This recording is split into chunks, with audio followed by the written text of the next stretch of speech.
And we're live at Joslin Field for another exciting matchup on 1360 Wow. That was the Chris Breck State Farm Insurance Coaches Show with Matt Jarvie and Coach Rocco DeBrand. Very exciting one, definitely. They were talking a little bit about the size of Medina. And as I'm joined here with Steve Grant. Testing. Hello. Like something a little bit closer. Better? That's good. Excellent. Okay. Yeah, we're here. We're a little delayed here, Ben, because apparently there was an accident on 90s. The bus was coming in. The buses are here, the players are here, but the referees are en route, and they're delayed too. So there'll probably be a half-hour delay, maybe. So Okay. hang on. Stay tuned. Appreciate it, Steve. Thank you. And definitely, as always, as we were talking about with Coach Rocco DeBrand, that the referees just showed up late, and Coach Rocco is getting acclimated with them, as well as the head coach for Medina, or the Buckeye Bucks. That's Greg Dennison down there, as well as his assistants Mike Fleringer, Alex Shepard, Anthony Pavia. A lot of, but from Coach Rocco, though, this is a Division III school, and we are a Division V school in Ohio. For Pennsylvania, we do it by A class, so we're a 3A school, and in Pennsylvania, they'd probably be more like a 4A school. So a lot like those schools we're going to be playing later on, it's going to be a very close comparison to like a Slippery Rock or a Grove City.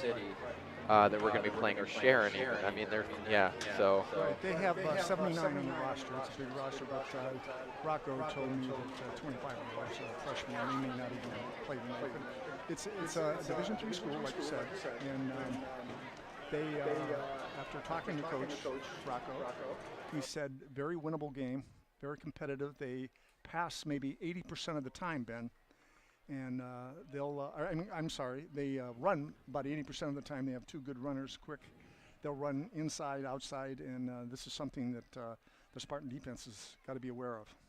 Yes, exactly. And as you can see from a lot of these guys on that offensive line, a lot of size there. A lot of guys 270, 280, 300 pounds. Oh, yeah. So just trying to get penetration. Our defensive line was really one of the big bright spots. Would you say that last week, Steve? I missed last week's game against Edgewood, but one of the bright spots was a lot of those guys.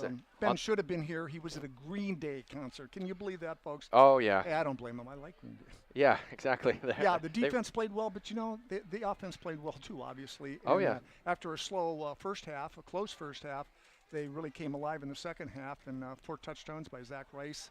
I spoke to him today before the game. What a gentleman. And I talked to the big tank, as I call him, Dayton Chabot. Yeah. He's just he is hard to bring down there inside the 10, and he scored last week too. And one of the guys that we were talking about size, you know, size can be very deceiving, because one guy I had my eyes on last week, and we mentioned his name many times, was defensive back and sometime running back, Wayne Wyatt. Wayne I'm Wyatt. Sorry, I'm just what am I? Wyatt Payne, I'm sorry. Oh, okay. Wayne Wyatt. I was like, he must have been a transfer student. I was thinking of a joke. Oh, okay. No, yeah. Wyatt Payne. He's a sophomore running back, 144 pounds, 5'8", a little guy. And when I say a little guy, I don't mean that disingenuously at all. Right. Because this guy, pound for pound, is probably one of the toughest guys on the team. And I told him that. He plays hard. He's not afraid to get in there, and plays well on offense and defense. So he's an up-and-comer sophomore. Very, very good ball player. Yep. For size. Definitely. And what else was I going to? Oh, I had a couple things here. Talking about Medina a little bit too. Finished 5-3 last year. Okay. 5-2 in the conference, and that's a very good conference. What conference are they in, Ben? I think that's the Valley Forge. Okay. The VF one. Okay. Who do they play? So you got Holy Name, Bay, and they just played Bay last week. Okay. And Bay is from Bay. That's Bay Village. Right. And they beat Bay Village 10-0 last week, so they're 1-0 as well. So we're both 1-0. Okay. And they play Rocky River from the other side of Cleveland, Lakewood, Westlake, Parma, Normandy. Okay. Fairview Park, Elyria, and North Olmsted. So it's not a weak schedule by any means. No, they're used to very strong teams with the same type of roster size and the same skill and athleticism that they have. So I think for us, it definitely early in the season, it's just definitely something for them to try to build on. And for us, I think it's a test of how well we can hang with a team of this size, because we're going to play more of them later on, like Slippery Rock and Grove City. Oh, that's for sure. In fact, next week we play. Who do we play? Grove City? Is it next week? No. Next week is Northeast. I'm sorry, Northeast. Yeah, home game. Our 3 straight home games. And then after next week we play Grove City, and then at Hickory too. So those are 2 tough Exactly. teams coming ahead. So, anyways, but we have some size too on our line too. You got some big boys, Nick Osborne, Patrick Cantola at 6'4", 260, Jack Madden, 6'1", 270, Eric Woods, 6 foot, 220. So we have some size too, but it's going to be a tough challenge for the Spartans tonight, and I think they're up to it too. Exactly. They definitely are. Let me talk a little bit too about games going around the league otherwise. Farrell is favored over Greenville. Prediction 36-14. The Skilled Steelers start the year with a statement win. So we'll see how Farrell is. They're a good single-A team down there in Pennsylvania. Wilmington over Reynolds. 28-14 is a prediction score. The D10 powerhouse Greyhounds are young. They're a young team, but they take care of the Raiders tonight, as we would expect. Northwestern trounces, we'll see. Tonight's also Northwestern at Seneca. We're thinking Northwestern will easily win that game. Seneca definitely not very strong after last year, struggled to make points, score points. Wildcats program has momentum, and they start the year on a high note. Seneca went 0-10. As I said, last year they did not win a game. So are at half right now. I think they started an early game against the Erie Royals, and this is their week 1. We'll see. I think Cathedral Prep was leading that game, but I will check. We had some halftime score. We'll go over them in a little bit. Fairview playing Cambridge Springs. Tigers, it's a growing rivalry, playing in a smaller ball against some of these smaller teams. Their former head coach, Nathan Liberty. Definitely so. I think Fairview might get that one. That's my alma mater, so I'm going to pull for them. Oh, you say that every year. Oh, yeah. Well, they've had a tough go-around with football the last 5 years at least, so definitely struggling a bit, but we'll see how that all comes about. I forgot. Your dad's from what's his alma mater? Northwestern. I thought so. Northwestern. Yeah. Okay. Yep. I thought so. So it's always good. That was the rivalry thing, too, because he always loved watching those games against Northwestern because of those, especially those basketball. It transpired into basketball, and it was a very physical game. I mean, it always was a physical matchup, and definitely exciting one. I kind of miss facing off against them. It's like our state line rival. They're just across the line there. So definitely a good one. Yep. Let me see. Otherwise, Lakeview playing Titusville in Pennsylvania. Sailors put up big points in their first game. I'm going to say 35-14 prediction. We'll see. Lake Catholic against McDowell. The Trojans battle a solid Ohio program. So Lake Catholic, you know about Lake Catholic a little bit, right? Yes, I certainly do. They're out of Menor, and one of the good Catholic programs in the Cleveland area, and that should be a good game. In fact, if I wasn't here, I wouldn't mind watching that game. Yeah. Because McDowell is always tough too. That's a big school, Division A. Well, it's the other way around, so I think they're 6A over there. Grove City against Meadville. We know they're both good, so we're playing Grove City later this season. That'll be one to watch for. That's a key matchup. Close game, could be possibly. I'm going to say, because of the struggles Meadville's had lately, I'm going to say Grove City that they can't pull it out, so we'll see exactly about that. Want to say, too, you a little quiet. Try moving it up a little bit, too. Okay. Just move it a little closer. I got you up all the way, so. Okay. There you go. That's excellent. Try that. Better? Yep. Okay. And, okay, let me see other than that. Carn City against Girard. Carn City, I've never really heard of them. That's AJ's alma mater. He was right here running the camera. Say that again. Crunch City? Carns, K-A-R-N-S. They're Carns City. Carn City. I'd never heard of them. I looked them up. They're down in Butler County. I had never. Is that like a grade school or something? No, they're high school. grade school. Yeah, they're playing. I'm just Gerard varsity's playing hey, middle school it's football. a good sport here. Oh yeah. Okay, Carnes. Yep. Okay. And then. By the way, we have been delayed. The clock is running now at 22 minutes. So 22 minutes till game time because of a late show up here. No problem caused by Medina. They were delayed in traffic, as were the referees. They're both here. But so we got about 22 minutes before game time. Okay, 22 minutes. Perfect. And got a lot to talk about then. So we'll try to fill it in as best we can. Thank you for joining us, of course, in the University Hospital Conneaut broadcast booth. We always like to thank University Hospital for having us here, and, of course, their broadcast booth, one of the best ones we have. Yes. And we love it here, always. And, of course, Dairy Queen comes up as all. We want to thank them. Enjoy lunch or dinner soon with them. Conneaut, Dairy Queen, Keith, and them are always great. We might see them later at half. We may. Don't know the rules yet, but with COVID. That's right. Chris Brecht, State Farm Insurance, also want to always thank Chris Brecht for his hospitality. Like a good neighbor, Chris Brecht's there. Call to help, here to help life go right. Chris Brecht, State Farm Insurance. Also, Conneaut Savings Bank, come grow with us in Conneaut and Austinburg. And University Hospital, Conneaut Medical Center, advancing the science of health and the art of compassion. And Conneaut Save-A-Lot Food Store, not lower quality, just the lowest prices.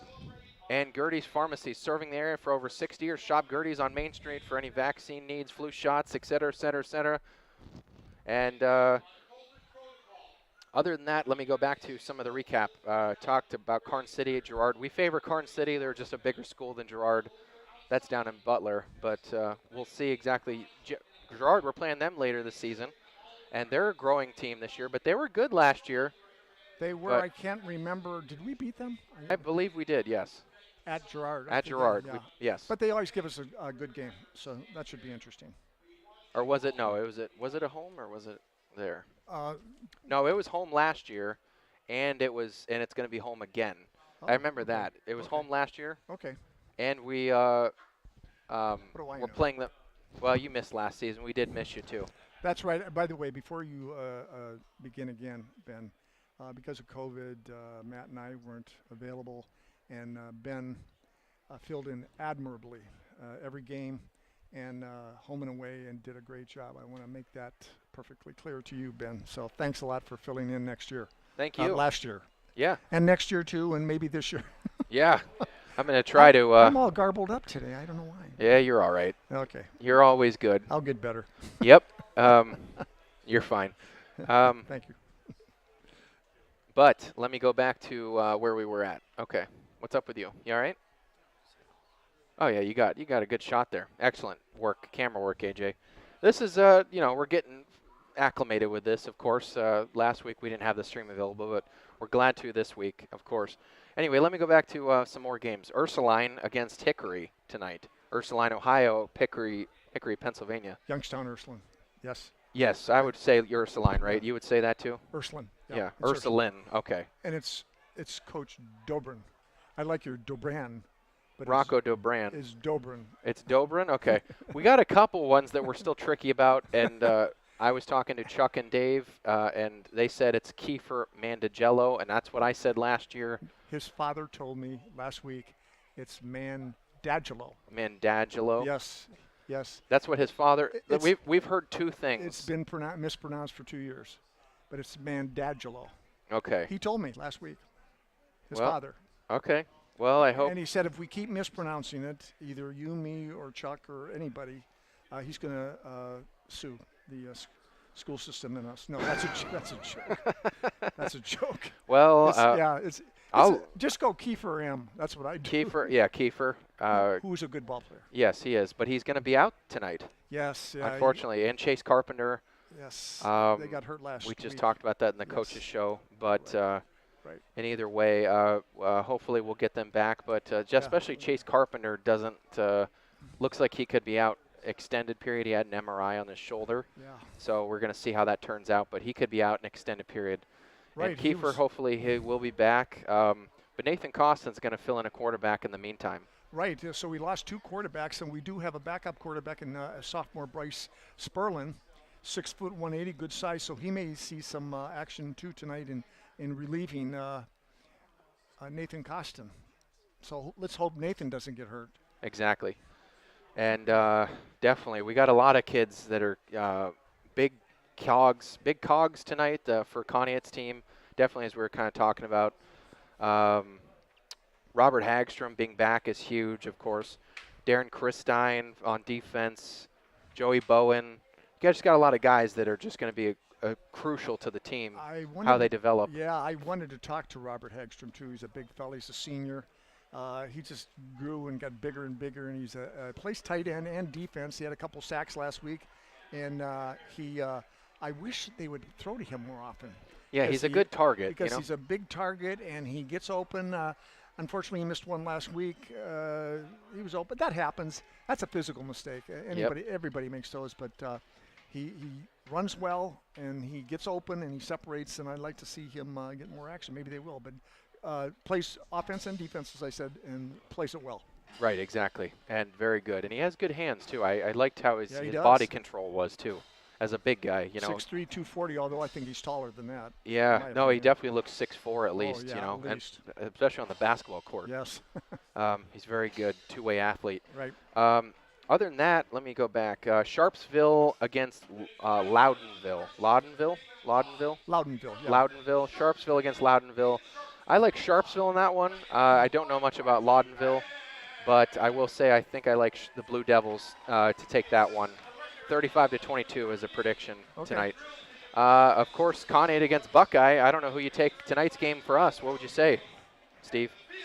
Boy, I don't know. I'd like to make a prediction, but I have not seen Buckeye, so I'd rather not say. But just talking from the coaches, it's a very winnable game. I think it'll be close.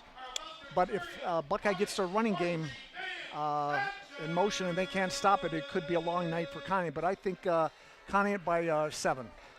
That's actually exactly what I was going to say. I was going to say Conneaut over Buckeye 21-14. I'm going to say it's a low-scoring game. I'm not going to say it's high-scoring. Right. I think it's going to be in the teens or 20s. In my opinion, I like Zach Rice, scored 4 touchdowns last week. I went home and I thought, gee, he scored 4 touchdowns. Yes, he did. He reminds me, I told Rocco, I said, maybe I'm wrong. I says, but Zach reminds me of a bigger version of Seth Fedor. Fedor. Yeah, there you go. You got it. I always forget his last. And he said, yeah, kind of Seth was much faster, of course, because he was a track guy. But Zach's no slouch, but he finds holes, and he just takes off his start is tremendous. He finds holes. He gets through the line very fast, and he's fun to watch. Exactly. Definitely is. Always definitely a good guy. Seth Fedor was one of the fastest players we probably ever had. Yes. Not the maybe it wasn't the greatest running back in Conneaut's history as we're getting set for the national anthem here on 1360. Wow. We have 13 minutes left until game time. Until game time here. Conneaut Spartans. Week 2 matchup at Joslin Field.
And that was your Conneaut Spartan marching band playing an exceptional performance of America the Beautiful.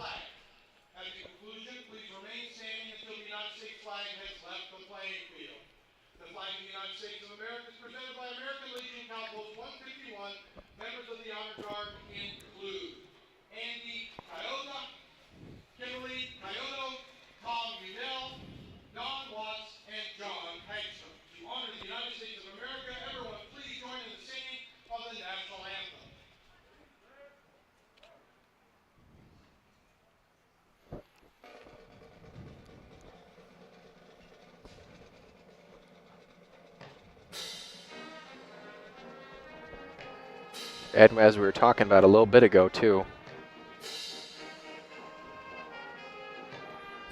Let me pause here for the national anthem.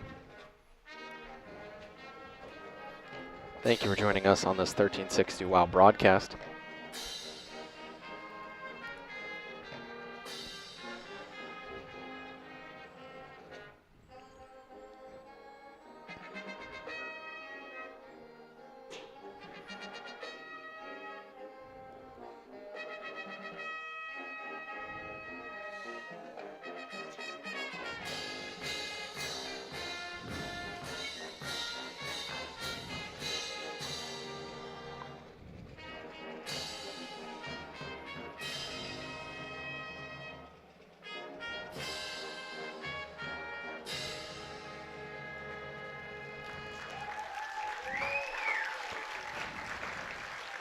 And play ball.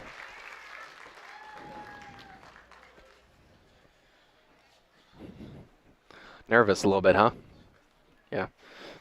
And as we were just talking about, thank you for joining us in the University Hospital Conneaut broadcast booth. I'm Ben Jarvie alongside Steve Grant and Adam Fox. Megan Lebzelder and Matt Jarvie back in the studio providing the producing and all the writing and definitely a lot of the direction here. So we appreciate you both. And otherwise, without them, we could not make this happen. So we want to thank them. Alongside Steve Grant, getting set for an exciting one. Need that thing. Yep. Thanks, man. Sorry, go ahead there. I'm good. Okay, here Yep. we go. Yeah, we're getting ready to go here. It's a beautiful night Yep. for football. 81 degrees is game time temperature 81. That should be with a humidity of 74%. But 70 there is a breeze, and it gets cooler as time goes on because last week it got cooler and very comfortable to play. A little Yes. hot right now, but they'll make it. You got to keep hydrated. I as, told players, for Coach sure. Rocco about that. Yeah, I said Yes. just keep him hydrated. Right. Cramping. Last week was a big issue with cramping, right? Yes. And definitely it was hot then too, but I'm not sure if today is worse or not. But definitely cramping was an issue then, and you got to watch for it tonight as well. I think over the years, every first game, which is usually warm, there's cramping happens. That goes back 20, 30, 40 years Yes. since I've been watching. So, Exactly. yeah. But anyway, definitely an exciting one. Let me get back to some recap of games going on. I still had a few more. So we both predicted Conneaut to beat Buckeye tonight. Our final prediction was Conneaut takes it 21-14 against a much larger team in a 4A school, Buckeye from Medina, and Spartan would then move to moves on to 2-0, which would be huge for them, and we'll see exactly if they can pull that off or not. But Butler is playing Kiski tonight. The Gordon Tornado starts with a road win, and we'll see Butler hopefully win against Kiski. 28-7 is my prediction for the final game, final score of the game. Laurel against Northeast, two Pennsylvania teams. The Great Pickers fall on the road to a solid Whipple team. And Laurel wins that one, probably by quite a bit. 31-21 is the score I have predicted. Mercer Mercer might take this one tonight against Kennedy Catholic, 28-12. Mustangs open the season with a win against Kennedy for grades 9 through 12. So 50 kids in a grade, that's pretty small. So Mercer should easily win that one. Sharon against Corey tonight, so Sharon should easily win that one, I would think. But Corey is not a bad team, but Sharon always has a great program. Who else we got? Harbor Creek playing against Franklin. Very good game, I'm sure that will be. Both schools very good. Huskies grind out a victory over an improving Knights program in a Saturday night game. We'll see exactly, but I'm going to predict Harbor Creek wins by a touchdown in that one. And Penns Valley at Mercer's Prep canceled because of COVID-19. So we'll see that one rescheduled for a later time. But otherwise, other than that, we can get into a little bit more recap as well. Ben, do you have any Ashtabula County games on your tablet there? Geneva, Madison, I think, don't they play? Or I think they do. Lakeside? Well, we talked about Lakeside, definitely. Okay. Geneva's playing tonight against West Geauga. West Geauga. Okay. That's in West Geauga. Okay. So we know them from last season. Very good team. They probably gave us the toughest time of anyone. Mm-hmm. One of the best teams we played. Who else did you want to know? Madison, definitely. They're playing Lakeside, so. Okay. So I knew one of them was. Yeah, that'll be tough. Who's Edgewood playing? Jefferson? Yes. Okay. But other than that, we're about 4 minutes away from game time. No, I'm sorry. Edgewood's playing Grand Valley. Okay. So. And Jefferson's playing who? They've already, because other teams, games have already started. We're behind schedule here. The cheerleaders have the banner up, and they're ready to rip through it. We'll see exactly if it looks like they keep looking back. Now, Definitely the cheerleaders going to rip through it, or the players going to rip through it? I think Coach Racco is going to rip through it, actually. Yeah, I mean, I'd love to see that. Oh, yeah, me too. But leave the players on the field. If anyone could do it, it's him. But I could see him doing it, too. Also, not like we need to get into it too much, but NFL games as well. Pittsburgh's on tonight. Pittsburgh Steelers preseason game against the Carolina Panthers. Yeah, Pittsburgh, they're starting kickoffs actually any minute. So. Hey, how's your Penn State going to be this year? Undetermined. I think they're going to be good. They start out real tough with some good teams at the beginning, but Sean Clifford is going to be the quarterback this year. Will Levis moved on, so it's Sean Clifford's job to win that game or win the quarterback. And last year they moved away from him to Will Levis. Okay. And we'll see exactly how that transpires. But Penn State's got a lot of good teams to face this year. Of course, Ohio State, Wisconsin. And here come your Conneaut Spartans football. Yeah, they opened the season against Wisconsin, so definitely. And playing Ball State and Auburn after that, so just some really good teams. SEC teams, Auburn. Right. Iowa, you got all your division games. So we'll see exactly. But anyway, thank you for joining us week 2. Conneaut Spartans football on 1360. Wow, of course, next week. It's another home game, third straight home game against Northeast. 3 straight home games to open the season, so giving your Conneaut Spartans a lot of confidence and a lot of familiarity here with their home crowd that they've missed so long. It's been almost 2 years, a year and a half since they've had a full crowd in this stadium, so we've desperately missed it. It's great to be back. It's great to see the fans back. Even the concession stands are open, Ben. Yes, exactly. And hang on one second. And hopefully we can be back for basketball, too. Exactly. With Chuck and your dad doing the games? I'm going to be involved in it in some mixture. Oh, yeah, okay. I did. Last year I was the guy. So that's true. It was me and Nate Wise. Yes. I don't know if you know him, but he's the new band director for the high school. Oh, okay. So okay. Nate and I did a great job with that one, and I appreciated his help. And I think he was happy that he didn't have to speak, too, definitely. So, but anyway, it was a mutual relationship, and it worked out. So I think we'll have some combination of that this season as we're getting set for kickoff. Braden Snyder. Braden Snyder kicks the ball off to Ben Barnes. I'm sorry, Ben Barnes. Ben Barnes, that was. Kicked it to, that was Zach Rice, who caught the ball for the return, but then kneed down into the end zone. So that will be a touchback. That's right. It'll be 1st and 10 on the 20. Yes, it will.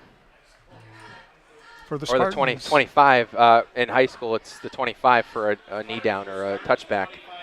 25-yard line they're going to start at. So good field position, definitely. But they're on the 20. Oh, no, I'm sorry. I thought it was the 25. Yeah, no, they're on the 20. Okay. Ignore me. I think college and pros are the 25. Okay. Maybe Anyway, that's what all they the haven't. rules They are haven't. different. Maybe that's where I was thinking was Yeah. college ball. So, anyway, you got Nathan Costin in at quarterback with Zach Rice to his left hip, and he's going to throw it. He throws it over the head of Robert Hagstrom. It was a comeback route on the right side, closest to us on that side. Incomplete, no gain on the play. 2nd down coming up. Hagstrom was open on the right side there, but the pass was over his head.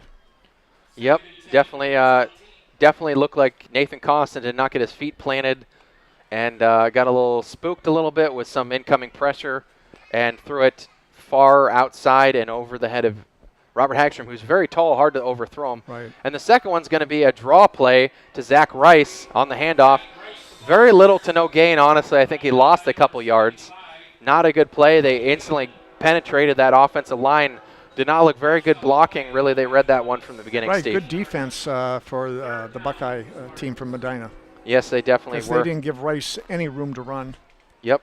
And he did lose a couple of yards, so it's 3rd and 13 here on the 17. Yep. 3rd and 13 on the 17-yard line. Big gain coming up, 3rd down play. Nathan Costin in an empty backfield shotgun with 3 wide left and 2 wide right. And he's going to roll flush out of the pocket. Oh, he's under pressure. Under major pressure immediately. No blocking on the play. You had a couple Bucks on there, but showing good sportsmen. They laid him down hard. They got to him quickly. Yeah, he's getting up very slow, Costin. We don't want to lose him because we only have one backup quarterback tonight. Yes, exactly. 15, that was Ben Barnes as well, getting another. Yeah, the kicker getting back there, just trying to flush him out. Another couple players there, 56 for the Bucks. Nick Bostic as well. Just a great defense on this this Bucks team. So Chabot will be punting, and I hope he gets a good one out because he's back at the 10, and Medina's going to have a pretty good field position. Oh, there. and a bad bounce, not in the favor of Conneaut, unfortunately, on that one. Unfortunately, hit about the 45, maybe the 46, and then bounced backwards towards Conneaut field possession. And I think it was finally picked up by 25 for Conneaut. It was not 25. But in either case, stop down. They're going to have it. The Bucks are going to have it. They're going to mark it dead actually where it bounced the first time, so it's going to be at the 48-yard line. So a little bit of a break there because that was a bad bounce, unfortunately. Yeah, good field position for Buckeye. Yeah, still very good. Not a great kick by Dacon. Didn't get much of a running start because of the blitz coming in. Snap is to May, the quarterback, and the handoff is to Ben Barnes. Ben Barnes doing it all. He's the linebacker, kicker, punter. Kicker, punter, and he's the running back. Senior. Yep. 5'11", 184 senior. Jaden May, we knew he was going to be the quarterback. Not much involvement with the passing game, as we were talking about earlier from Steve. 80% will be on the ground, and 20% will be passing. So at least that's one game plan that hopefully Coach Rocco is expecting to expose a little bit, is loading the box. Right. And hopefully making them beat them through the air if it comes to that. 2nd and 4. 2nd and 4 for the Buckeyes, or Bucks.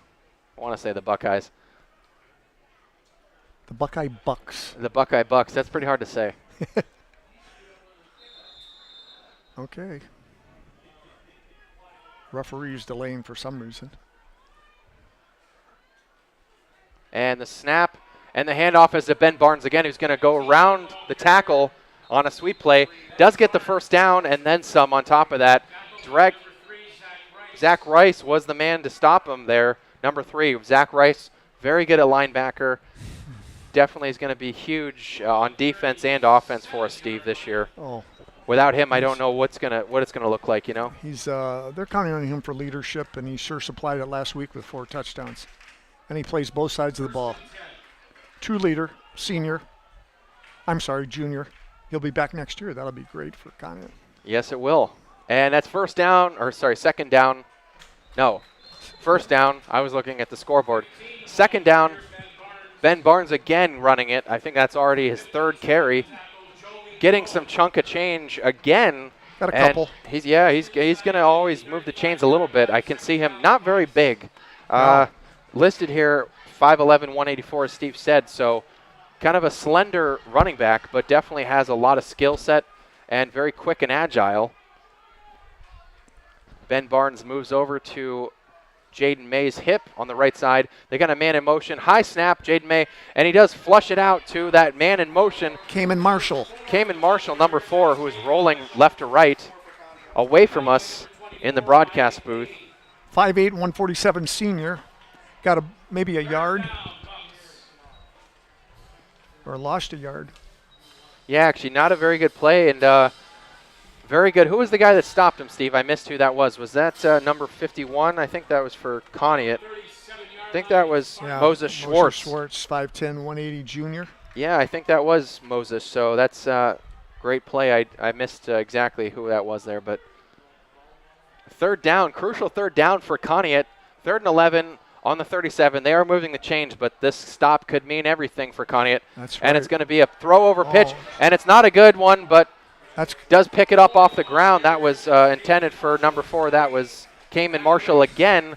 Yeah, that's considered a lateral, so it's not a pass. It was behind the line of scrimmage. Correct. They do not get the first down. In fact, they got right to about the line of scrimmage. Owen Shields and Zach Rice made that stop. They were quick to stop him, and a good play by both of them. And it's going to be 4th down. The Bucks have it on the 37, so really no gain on that play. So far, the Spartans are doing very well against the run. Yep. 4th and 11.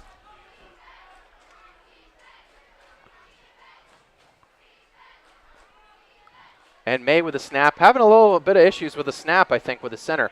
And it's a low pass. Actually undercut by, that was Hurd. Jason Hurd almost came up with that interception, but great defense. He's pumped up about it. Turnover. Back to the Conneaut Spartans with a sort of a first down. Conneaut Spartans, we want to thank for that first down or turnover. Who do we want to thank for them? The entire defense. Yes, exactly. We'll thank Chris Breck State Farm for the new set of downs. Brought to you by Chris Breck State Farm. Ask about bundling your insurance coverage and saving money. Call 593-1191. Chris Breck State Farm Insurance. Here to help life go right. Yes. Does he remind you a little bit of Jake Slayton? Jake Slayton, yes. Definitely. And what was the other one, the good defensive back we had? I forget his name. It'll come to me. Okay.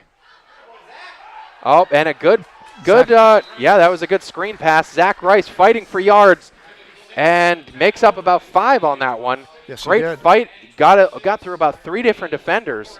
Finally brought down by number 22 for Medina. That was Michael McGivern. Michael McGivern, yes, thank you. 3rd down, though, unfortunately. 3rd and 5 on the 42. Got to get 5 more to get this first. Nathan Costin strictly staying in shotgun. Oh, picked and off. Not a good throw. Cayman Marshall. Cayman Marshall intercept that one.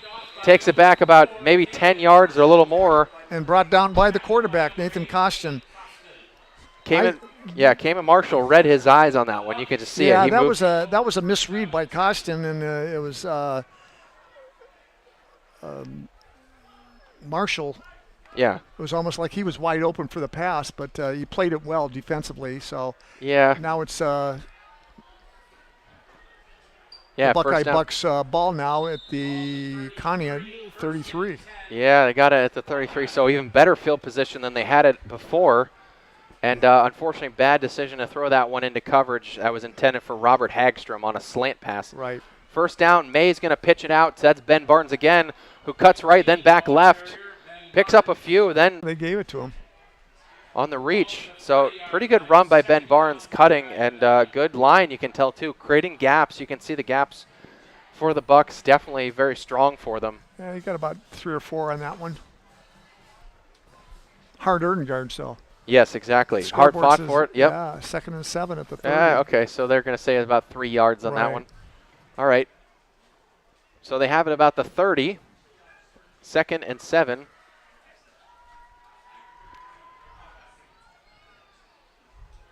And the handoff, actually, the snap goes to Ben Barnes, who's going to keep it himself from a Wildcat. Right. And dragged down by several players. Zach Rice was the first man to hit him.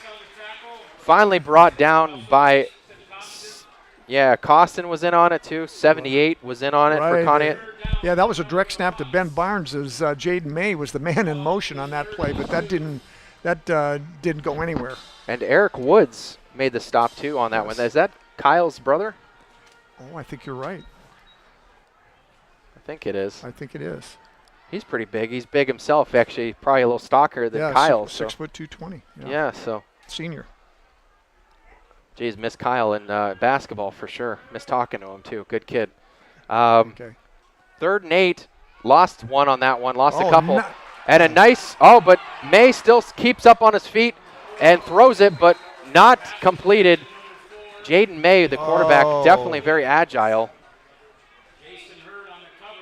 Jason Hurd was in coverage. That was a Joey Bowen almost made one huge play on that. He was in on a possible sack, but he slowed the quarterback May down. Yeah, he hit him and tried to wrap him up by his feet and slipped out of it and spun out, then rolled right where he found Mitchell open, but because he had another man closing in on him, just had to get it out and overthrew Mitchell, and that'll be 4th down Medina. Right. No score here early in the first period. 4:22 left. Sorry, we haven't given a score or time, but this game's been going very fast, unlike last week. Yeah, game's moving quickly. No penalties yet. Yep, and as I say that, it's an offsides. It's an offsides against number 5, Chabot. Dang. Well, not a good time for that. 4th and 8. I think that moves them up 5. Yeah, it'll be 4th so they were already going to go for it, I think, maybe. Now it's maybe even easier decision for them. We'll see. 4th and 3 now on the 27. Yeah, that was a costly penalty. Down at this end of the playing field. So 4th and 3. So you got May under center. They're definitely going to go for it. They hand it off to Barnes, who's got plenty of room. He's got the first down. He's got the first, and then some. Pushed out of bounds by Zach Rice and a couple others, but picked up plenty of yards for it. Nate Costin also in on it. 2 guys that are definitely major components for the Conneaut Spartans team, Costin and Rice. Max Gleason. Yep. In on it.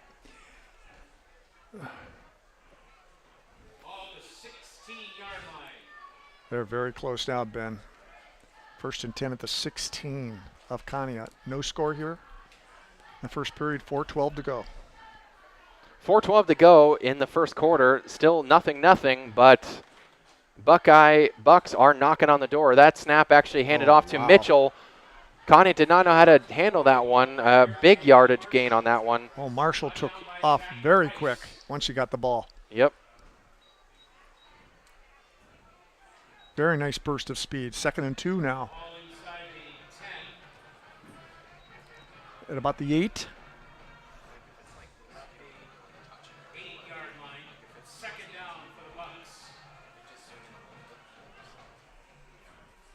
Second and 2 for the Bucks. And the snap is to Ben Barnes, who gets hit immediately, but pushes away for a couple more. I think he's going to get that first down, and they're close to the goal line. Zach Rice hit him and dragged him down along with number 28. That is Ty Colville. Colville. Yeah, I haven't seen much of him. I mean, he's just a sophomore, so good to see him in as well. Nice play by him. Yep, little guy, 5'9", 155. Got some little guys on the team, but are very, very tough. Anthony Nunes, that's who I was thinking of. pound for pound. Nunes, and I told him that. Yeah, he was. yes. I said, no disrespect to the rest of the Bears, but pound for pound, in my opinion, you were the best player on the team. Yep, definitely I love was. little Very guys that can scrappy. play. Very scrappy player. Yeah. And handoff. Yeah, to Barnes. Ben Barnes punches it in from 3 yards out, and touchdown Buckeye Bucks. They're going to take the lead 6-0. Ready to tack on an additional. I think Barnes also kicks the field goals. We'll see if he stays on or not, but he definitely did the kickoff. Right. He pretty much does everything. It's good to have a guy like that out there. Very versatile. Yep. Yeah, and Jaden May will hold it. The quarterback will also be the It's a lefty. holder. Yes, he is a lefty. Left foot kicker. Not a lot of them in the lower ranks, No. definitely. And the kick is up. It's good. And the kick is good. Yeah. 7-0 lead for the Buckeye Bucks here. 2:51 in the first quarter. 2:51. Oh, last week, the game, Ben, ran 3 hours, almost like a pro game. The first quarter took, I think, 45 minutes. Because of penalties mostly. Yeah, and there was a lot of yep. penalties and a lot of not running the ball, a lot of passing, which, stopped the clock. It was a long game.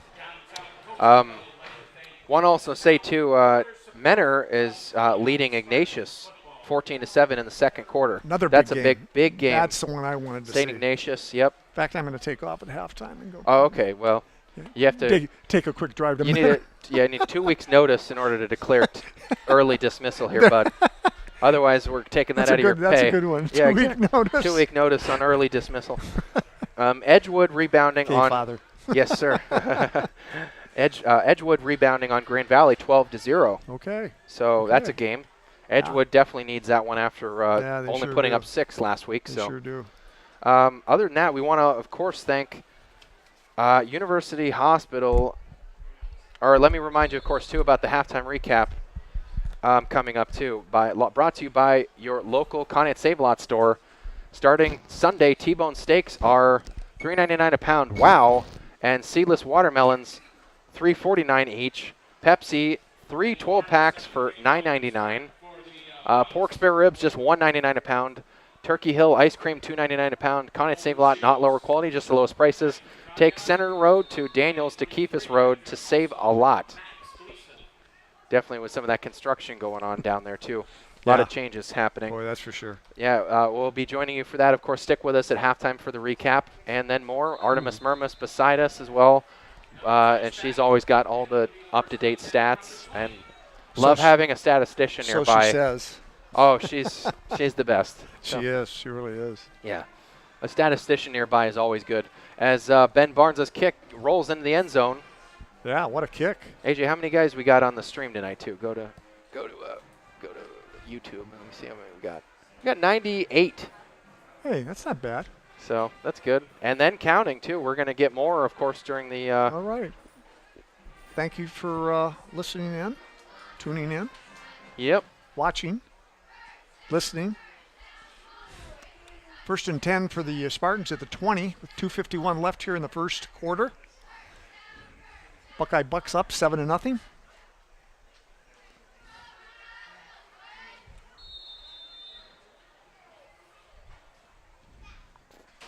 Waiting for a snap. Costin again in at center. See if he and pitches it out to Zach Rice, who shakes over with a juke. Loss of 2. Tough to just keep it moving here. Their defensive line, the Bucks' defensive line, is just getting back there so fast. The linebackers. Gage Nagy, Cam Stout, a couple others in on that stop. Yep. A lot of gang tackling. Gang tackling. Yes. By this Buckeye Bucks team. I'm very impressed with their defense so far. Yes, very quick to the ball. Yes.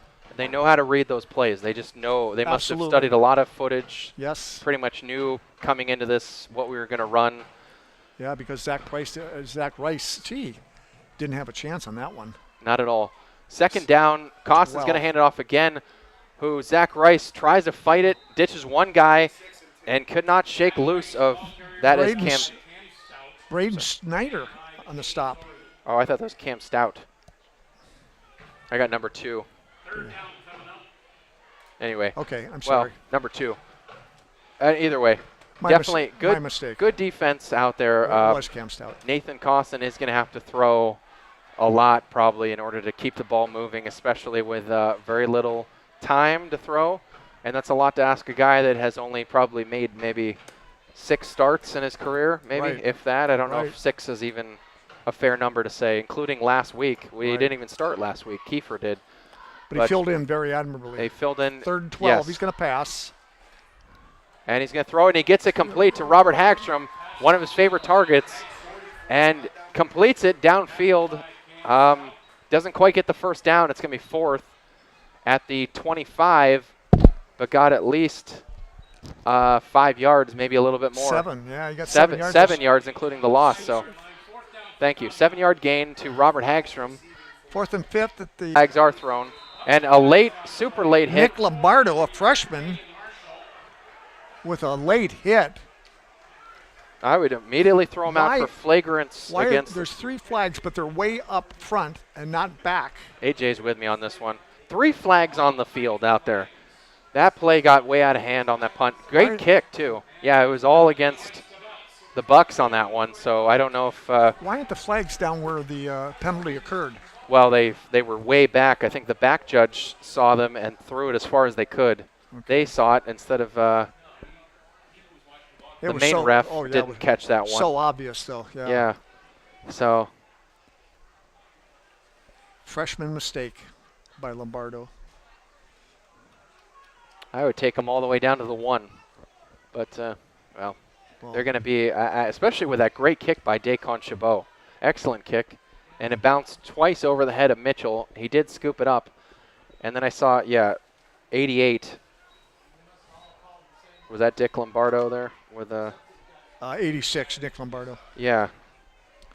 And then number 14, Jacob Berger, was the one that had that late hit after the whistle. Jacob Berger, who is a senior defensive back and wide receiver. So that one was, see, they're tacking on an additional for, they're going to be all the way back at the 15, so definitely in Conneaut's favor. Very poor field position for the Bucks. Is it just me or these referees so slow at putting the ball back in play? Well, they're slow getting here, so I just think they're just waking up still. I think that's what's going on, Steve. That's good, Ben. I'll buy that. Yeah, I'll buy that too. Jaden May, under center, and I think that was a false start, so flag is thrown from the backfield. Right. But, wow, what a good shake and move, though, by number 22. Yeah, Troy Turner. That's Michael McGivern. Oh. Shook out Owen Shields on that one. I'm looking at Conneaut's roster. Jeez. Oh, okay. Well, that's true, too. Man. Owen Shields with the stop on that one, finally. That's what I meant. Yeah, but shook him out. But unfortunately, it's going backwards because it was a false start. I should start all over. Well, they're pushed back again, the Buckeye Bucks. Yep, that's back-to-back. Wow, maybe they can push them back into the end zone. Yeah, maybe. It could be a nice time for a safety. That would help. Yes, it would. 16.2 seconds left here in the first. 7-0 lead, Buckeye Bucks. Clock is running. 1st and 15 at the 10. And they're going to run out the clock, I think. Yes, they are. No? They got and it a handoff. And McGivern does do a nice sweep move after in motion. That will end the first quarter. 52, Joey Bowen with the stop. Good hit. It'll be 2nd and long still coming up for the Buckeye Bucks. We'll take this brief 60-second timeout. Don't go anywhere. Stay tuned for more on 1360 WOW Sports coming up.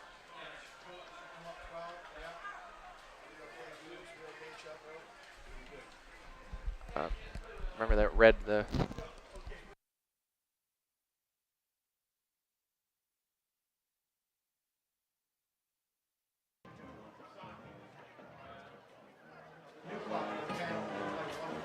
Change the battery at half. Make it to half. It says 44 minutes, so I would say so.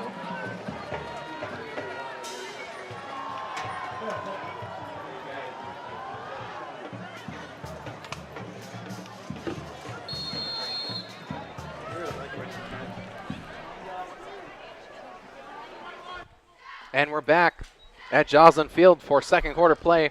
We switch sides and go left to right on your radio dial. That is correct. And fumble on the first play, picked up by number 28 by Ty Conneaut. Colville.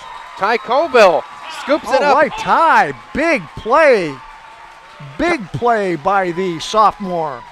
First play of the second quarter, a fumble stripped from, I think that was Mitchell, and picked up by Ty Colville, the sophomore, runs it in from about 10 yards back, and he shook a couple guys in for the score. Conneaut Spartans getting set to tie the game up 7-6. 10 seconds into the second quarter. Yep. With a Spartan score. Excellent. That touchdown brought to you by University Hospital, Conneaut Medical Center, nationally ranked care, great here at home. University Hospital, Conneaut Medical Center, advancing the science of health and the art of compassion. Thank you for having us in the booth today as well. And a short kick by Dacon, but it's over. It's in through. Kind of a moonshot low, like kind of how I hit my drives in golf, but yeah, but hey, it was good though. Yeah, not bad. A worm burner, if you'd call it that. But tie score here in the second. Couple more updates from Megan and Matt back in the studio. Harvey leading Jefferson 14-7 in the second quarter. Okay. We were asking about Jefferson. Harvey leading that one. Right. Menor 21-7 over Ignatius now. Menor's tough. Carn City all over Girard 14-0. Kind of figured that. Yeah, we knew that one, but 13-7. I'm sorry, Harvey over Jefferson 13-7. Okay. And Edgewood over Grand Valley 20-7 at about half. Really? So, oh, yep, okay. they're walking away with that one so far, it looks like. So we will see. Definitely. Dang it. Definitely good stuff, though, I know. AJ's mostly upset about Girard, but Carn City could be a powerhouse down there in Butler, for all we know. Our streamer president, AJ, doing a great job. President. Our streaming president, yes, our IT. Nice young fella, but he doesn't say much. No, he doesn't. Of course, maybe he doesn't have much to say. No. That's the old joke, AJ. He doesn't say much, but he doesn't have much to say. Yeah, that's an old joke. Yeah. Yeah. He's a nice kid. I call all you guys young kids. Well, I'm getting up there. I turned 30 this year, Steve. Are you serious? I'm 30. I wish I was 30. Yep. You really hey, good times, 30? right? I'm 30, yeah. I'm getting there. You're just a kid. Rumbling, bumbling, Dacon Chabot. There you go. A little tapper. I don't know if that was just like a trick play, but I think that's going to be a tapper? A little tapper off the toe. Yeah. Like he almost looked like he was doing the waltz around the ball. I think that was a trick play. Maybe there was. While you were at your concert, Chabot was doing that last week. Oh, yeah. Hitting this almost looked like an onside kick, but I think it's in the plan that he's supposed to do that. Hit it out of bounds? Yeah. Well, no, not hit it out of bounds. Okay. But, well, that wouldn't be terrible, but I'd say, yeah, it will keep them up quite a bit. So they're going to be at the 40-yard line. Yeah, they're in good field position. And that's the last thing they need. They got two dynamic runners. Haven't seen a lot from Jaden May yet at quarterback. Had a couple passes, both of them incomplete. So so far, not much out of him, but we'll see Barnes and Mitchell get involved a little bit on the run game. And May can also run it too. Very athletic player. Yeah.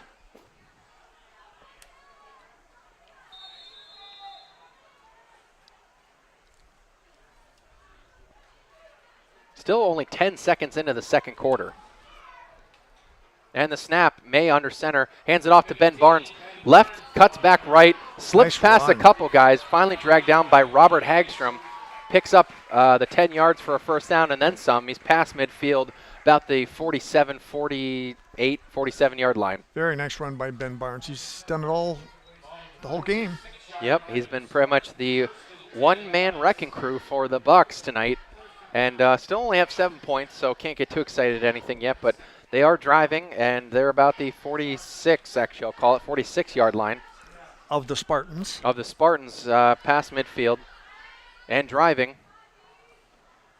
Jaden May under center, pretty much exclusively under center, which is rare to see in high school, but very good to have that skill set. I was going to say that earlier, yeah. And hand off to Ben Barnes again. Didn't have a lot of spaces to get in there. Picked up a few, though. Guy always seems to pick up at least two or three every play. That was hard to earn, about 4 yards, I would imagine, on that play. I think several guys on that stop, but Darren Christine was in on it, a couple other guys. 2nd and 6 from the 42. Moses Schwartz.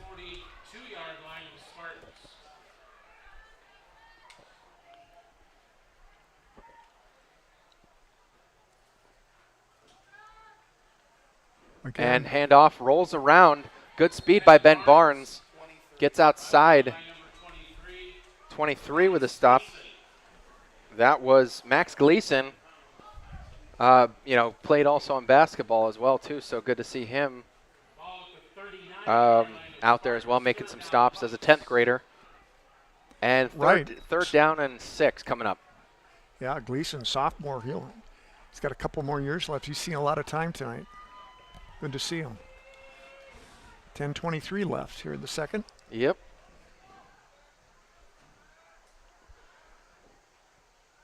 So quiet. It is very quiet. Good crowd tonight, but not a lot of energy yet, especially because Ben Barnes driving again. He's going to get the first down and plenty more on this side of the field. After that one fumble recovery, after that, not a lot of energy yet. Yeah, Zach Rice with a hit on that. Got to keep our crowd pumped up, you know. That's right. Always keep them energetic. It's even quiet here in the press box. Little bit, compared to years past where you got Chuck and Dave yelling all the time. So love to hear that. Those guys are great. Yeah. And handoff again to Ben Barnes, who's using he's always taking it on the left side, being a lefty. Carries it with his left arm. Such a strong right hand, though. Pushes off so many defenders. He gets 2-3 yards every play. Yep. Even when it looks like there's nothing there. Good defense by our. He gets hit a lot, and he's been hit a lot tonight, and it shows how durable he is. He just gets right back up and runs again. I will say our front seven looks like they're playing pretty well. They're closing in on it. They're hitting. They're getting to the ball quickly. Not making the stops, though. Definitely got to work on wrapping them up. Right. Up the middle, Ben Barnes does not get anywhere this time. Stopped by Moses Schwartz. Also 28 in on that one, too. That is Ty Colville. Ty Colville again. Going to be one of the big players tonight, definitely. Right. Ty Colville with the score. Only score for Conneaut tonight on a fumble recovery and touchdown. And he'll be around for a couple more years, too. Yep. Sophomore as well. A lot of growing for this whole team coming up here. And Nate Costin still a junior as well. 3rd and short for the Bucks. Driving inside the 20, or about at the 20 here. And Barnes springs outside to the left. Looks to pick up that yard and a few more. Definitely got it. Max Gleason again on that side. Same play that they've run already a handful of times. Max Gleason, same play, same stop, but they get the first down.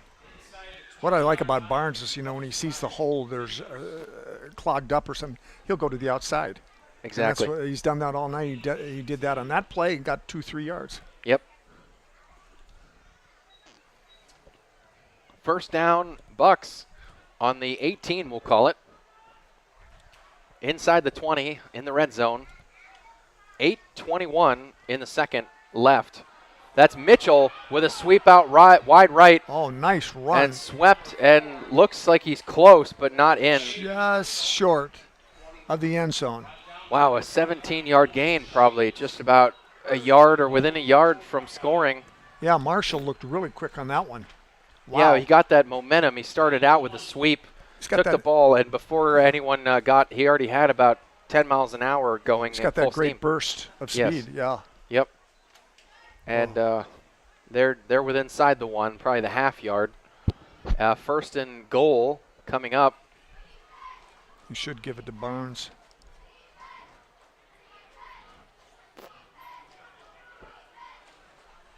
Barnes and Marshall back.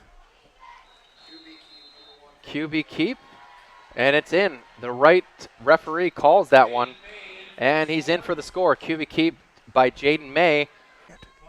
It is, definitely. I just was telling the studio that, definitely. Got to get the home crowd motivated here still. I mean, it's only 14-7. And Ben Barnes with a looping kick, and it's up and in, dead through the center. Yep. Big high kick, Ben Barnes, great strong leg.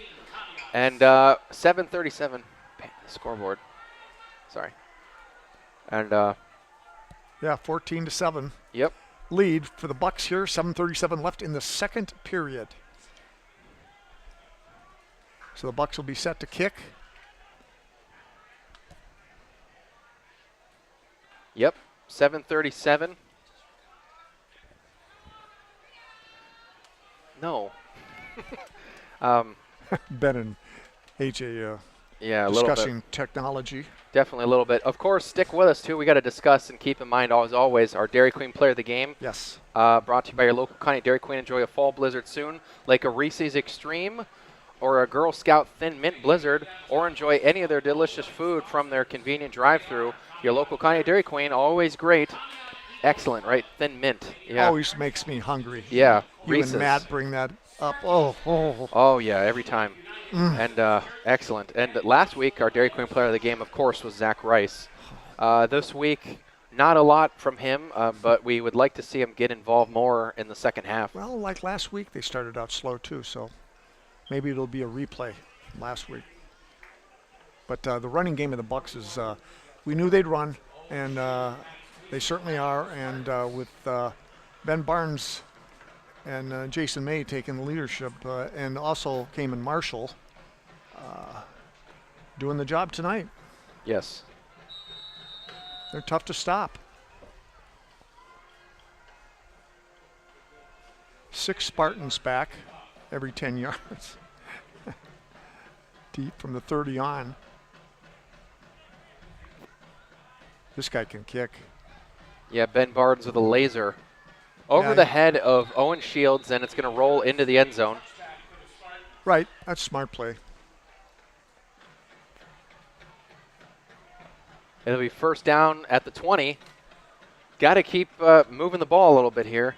Who else do I have? Meadville leading Grove City 21-7 at the half. Ooh, West Geauga leading Geneva 7-0 at half. Oh, good game. Ursuline over Hickory 22-7 at half. Whoa, Ursuline, a good team this year. You predicted that one too, Steve. Yeah. Other than that, that's all I got so far. At half, we'll have a little bit more. For the Conneaut Save-A-Lot halftime recap, of course, we're going to touch on that. First down, going right to left on your radio dial. Nathan Costin still in a quarterback. In the shotgun formation with Zach Rice on his left hip. Rolls out wide left. And he's looking to throw to Zach Rice, but he's going to keep this one. Oh. And he does make it maybe a yard in, like kind of dives head forward, tripped up from behind by, I think, 65. Gage Nagy, number 29. Yeah. Okay, 29, Gage Nagy. Okay, sorry about that. Sophomore. Good eye there, Steve. I did not see that one. Yeah, he's been in a couple plays. Buckeye Bucks are playing solid ball, both offense and defense. Exactly. Nothing flashy, but very solid and consistent, in my opinion. And I stand by it. Yep. Give to Rice, nothing. And, yeah, handoff to Rice. Pounded. Marshall in on the play. Third down coming up for Conneaut. 3rd and 9, only got the 1 yard on the Costin carry. We'll see exactly what they come up with. Definitely kind of the standard stuff is not working. Bucks seem to be predicting it all tonight. Very quick to the ball. Right. They know it's coming. They almost seem to know that it's coming. Yes. Coach Definitely. Rocco's got to make some adjustments here at halftime. Well, and you got a young quarterback, too. True. Young and experienced. And a timeout called by Rocco and Conneaut. 6:06 left here in the second period. Yep, exactly. 14-7, Buckeye Bucks ahead. Exactly. Join us, of course, for the halftime recap brought to you by local Conneaut Save-A-Lot store. Starting Sunday, T-bone steaks $3.99 a pound. Seedless watermelons $3.49 each. Pepsi 12 packs for $9.99. Pork spare ribs just $1.99 a pound. Turkey Hill ice cream $2.99 for a container. Conneaut Save-A-Lot, not lower quality, just the lowest prices. What else do I got here? You know, I love our sponsors, but they're food sponsors, and now my mouth is watering.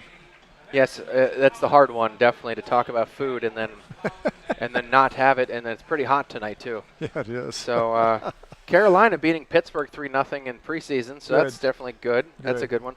Jefferson leading Harvey now 16-13 at half. Close game. Yeah. Karn City just whooping on Girard 35-0. Yeah, that was expected. Unfortunately, yep. Cardinal Mooney losing to Hubbard. Ooh. Hubbard beating them at half, 14-13. Yeah, that's a city rivalry, Youngstown. Yep. Okay, Conneaut, let's do something here. 3rd down and 8 at the 22, their own 22. Yeah, at the 22, 3rd and 8, and Costin's going to throw it, but does get it to complete it to Robert Hagstrom, but loses a yard or two. Couple yards. Really had to rush the throw and did not have, looked for his first option, I think, which was, I'm not sure who that was, deep. I think Owen Shields went deep from the right side. Did not have him there, so went to Robert Hagstrom for the dump off, like out route. He was stopped almost immediately by Jacob Berger and Anthony Crook. Yep. Crook, I think. Remember John Crook for the Philadelphia I do. Phillies? I did not specifically, but a little bit. Yes. Yeah. Okay. Oh, Dacon Chabot, good kick, and slips out of Mitchell's hand. Marshall, sorry. I keep saying Mitchell. He's still on his feet. And he's still going, and finally dragged down by, you got Coville in there, and number 23, that's Max Gleason in on it too. And Troy Turner. By the 43. May in motion. And timeout. Timeout by Buckeye.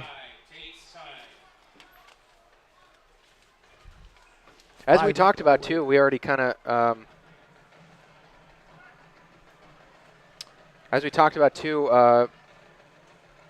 the region that they play in, that Valley Forge region, is so good. So we knew coming into it that they're ready for the competition. They're tested, they're battle ready, and they had a lot more teams like that than we did. Right.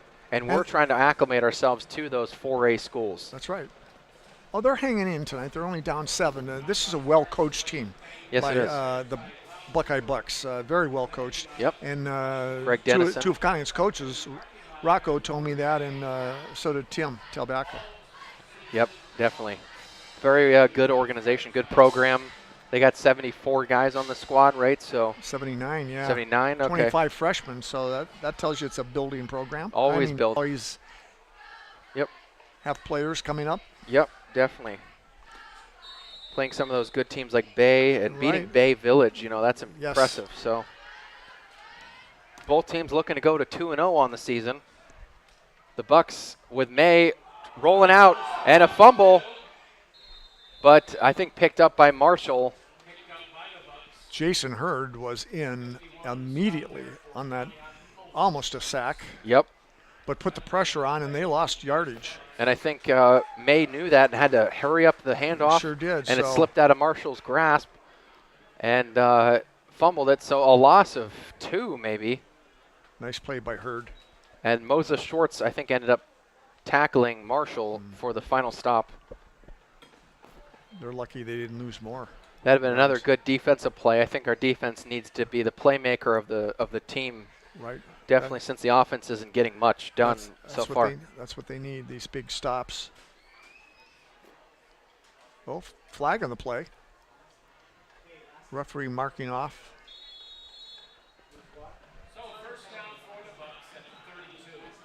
I don't know what the call was. Oh, look out. Bad and snap. Yeah, I don't think an unexpected snap, unless that seemed to be a predicted play. Oh, play. my gosh. Look at this. And Barnes is still on his feet, rolling, and he gets at least 20 yards on that one. Ball went off Jade May's hands into Ben Barnes' hands, and he gains about 15 or 20. I'm honestly thinking on a broken play. I think that was part of the plan. I think that was I honestly think that was something that was scheduled. I think he bumped it to him. It looked like it. I'm not sure if that was. I'd like to see a replay of that. Seemed like Ben Barnes knew what to do with it immediately. Yeah, and right. I think a lot of the front seven was still confused on where the ball was, and they were trying to move in. And Ben Barnes broke for the far sideline and picked up 20. 2nd and 3 now. About midfield. Oh, that one not slipped out of his hands again. Maybe just having a tough time hanging on to it. Seems like Jaden May. Pickup of maybe 1 for Barnes. Right. So less than 4 minutes to play now here in the second. After the penalty, it's 3rd and 3. Ball, yeah, inside the 50 at the 49 of Conneaut's territory. Nick Osborne checking in. Good to see him back as well on that defensive line. He's in for Scotty Edwards. 3:20 left to go in this half. And a pitch out again to Ben Barnes. Full head of steam, not touched until after he picks up the first down, gets it to the 45, and that's all he needed to get the first down. They will keep moving the chains. His burst of speed is unbelievable. Yep. He's listed at 5'11", 184, but from here, he doesn't look that big. Yeah, very slim, definitely. Very fast. I mean, probably a great track runner, I would assume. If not, he should go out for track. Yeah, he just looks like he's got long legs.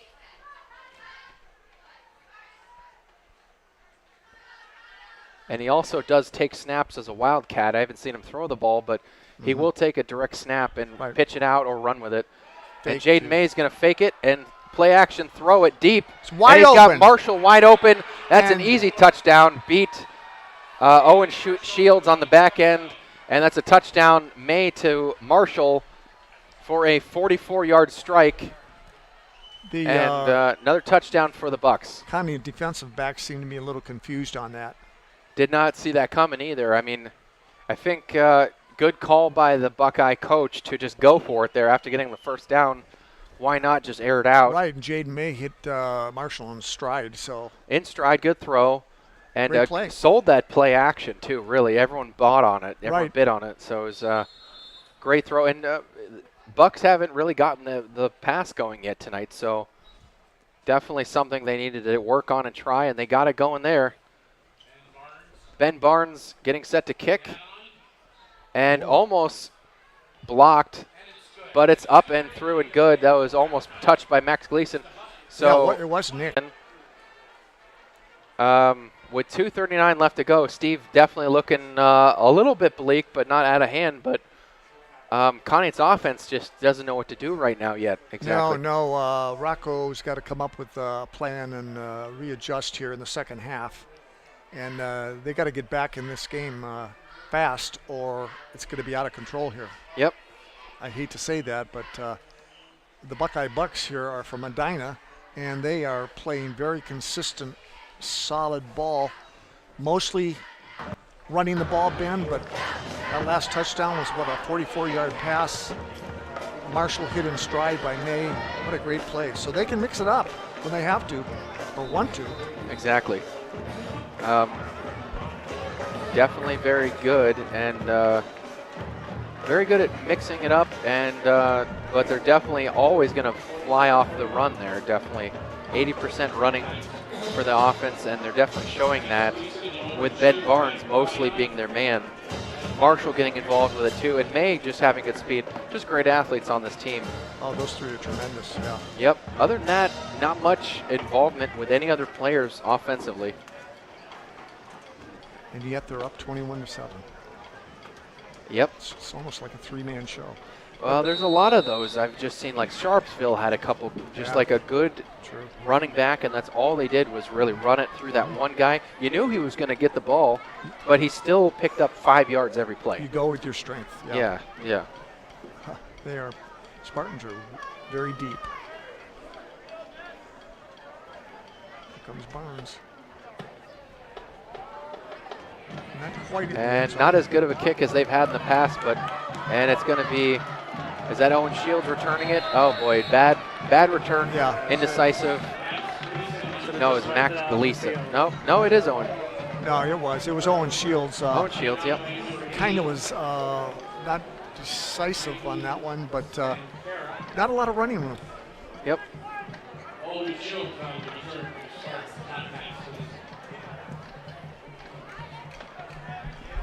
Get it right. Get it right. I'm talking to the Yeah. spotter. Steve's a heckler. Chuck. Always. Yeah. Always.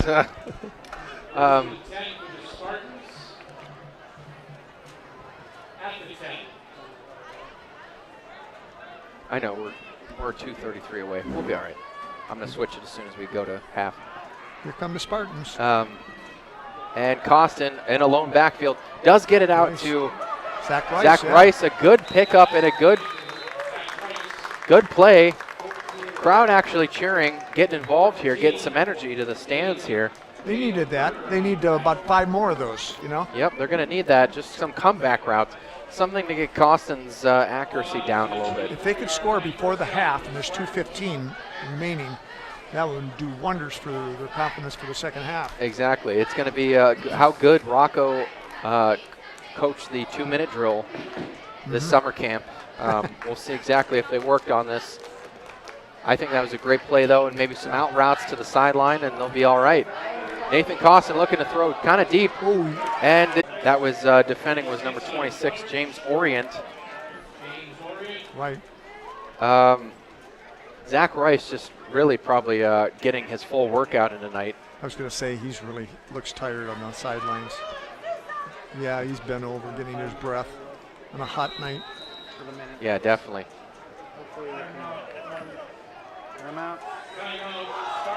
Timeout Conneaut with 1:05 left to go in this half. And down by 14, 21-7. 21-7 still, but 63 yards away from a possible touchdown, but they got 65 seconds to make it there, Steve. So pretty tough uphill battle. Well, that's for sure. But stranger things have happened. Yep. It can be done. On defense, I think we've had a lot of good players tonight, I could say for sure. Jason Hurd's been very impressive with his penetration. Ty Coville, we brought his name up a lot tonight. Yes, offense and defense. Yep. Well, not offense. Not offense, He but made a touchdown. defensive touchdown. Yes, he's definitely been the main source, the only source of run production we've had. So far, he's our star of the game. Yep. Very good, though, and just showing a lot of good coverage ability, too. So in the passing game. I meant to ask, I was going to ask Matt if he was here, but maybe you know. On the start of the game, aren't they supposed to get something from the Dairy Queen, or do they get a... Well, just Dairy Queen player of the game. Do they get anything from Dairy Queen? Yeah. Not that I'm aware of. Okay. We can always walk them down a Blizzard or a milkshake. You want to do that? I can always take it down. Oh, they're right behind us. Oh yeah, I mean, sure. I'm not sure though about that. I just wondered. We always honor them though. And nothing. Yep, pass. It was kind of a cross pattern intended for. That's Owen Shields. Yeah, intended for Shields, but Shields was hit and went down. 4th and 7. I know. I hear you. I couldn't resist saying that. 4th and 7. I guess they're kicking. They're going to kick because we're still deep enough in our territory. We had a couple good plays, but that one was that 15-yard catch was all torn apart with the penalty, unfortunately. I think it was a hold way back at the line. And the kick, Marshall. good kick. Oh, nice hit. Marshall, good head of steam, but my man Wyatt Payne. Wyatt Payne delivering the pain. He sure did on that one. Lowered the pain. But full head of steam by Marshall gets it up to about midfield. Seems like we're not getting far enough on offense to get the kick and pin them back. We only pinned them at the 15 that one time. Uh-oh. We got someone down for Conneaut. Wyatt Payne seems to be injured. on that hit. It was a vicious hit, a clean hit. He's down on the ground now. I don't want to see this. This kid's tough. Yeah, unfortunately, we've been talking all about him, and he is Steve's man out there, definitely. Yes, I talked to him before the game, told him he was pound for pound. He was one of the best players I've seen. So he made the hit on the far side and then came back and then had to lay down, probably, right? Yes. I think he might have. Left arm. Left arm, looks seems like like. they're looking at. Okay. Trainers out there. I hope it wasn't a concussion. No, it seems to be his left arm. But Okay. he's up. He's not bad. He got up, and he's not in aching pain. He's walking comfortably, it looks like. Yeah. So we will hope He's, to see him back. He's a great defender. Yeah, nice play, Wyatt. Yeah, good hit. He looks to be okay. Yep, trying to shake things up on that far side. He's a tough little guy. It's one of my favorites. So polite. I was talking to him before the game, Ben. And I just complimented him and sincerely. And he's just so polite and humble. Right. Got to pull for a guy like that. Definitely, always do. Good job, Wyatt. Get back in there soon. Yep. 1st and 10. 1st and 10.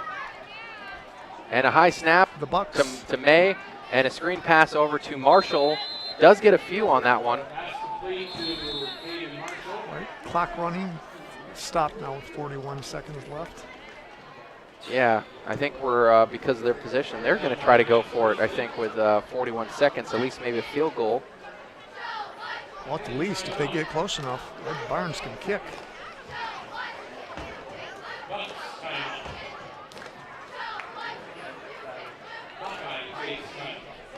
Here,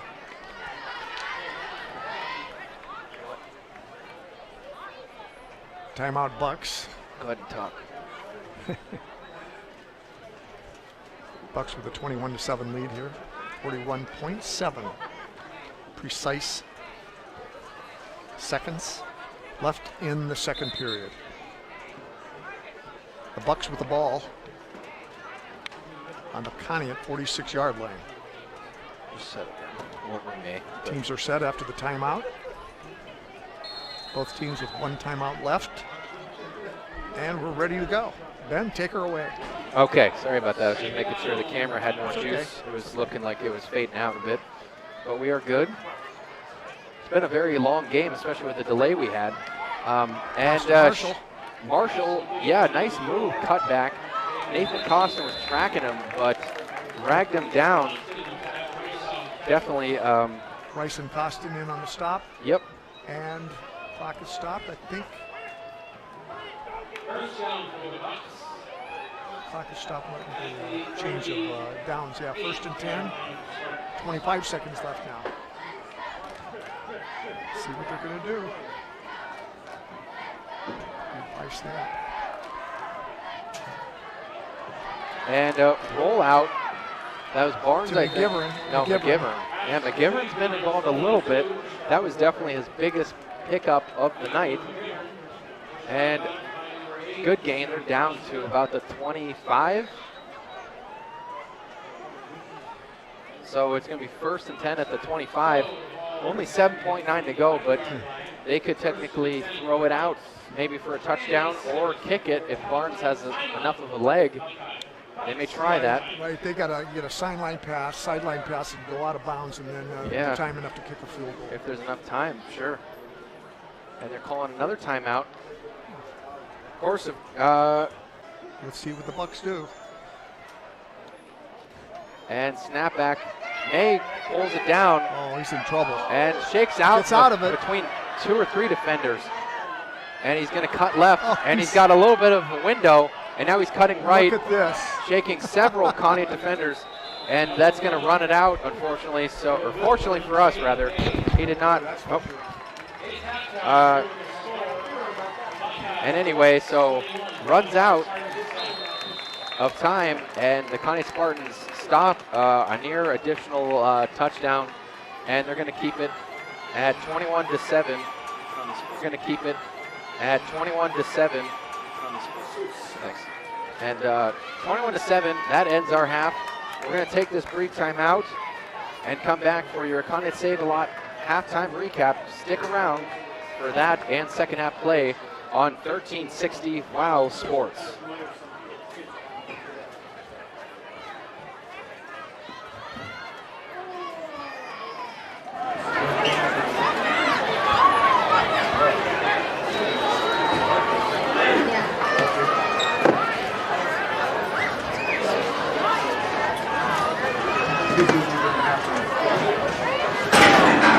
Come on, Ben. Come on, Ben. Up against the chair, just like slow. What are you going to do during halftime? I know. I need a chair. You can sit after I get this out. Oh, Yeah, we're not hamburgers and chips. Oh, thanks. I don't eat meat. yeah.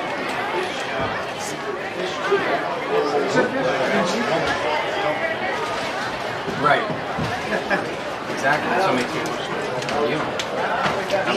I'm just kidding. Me?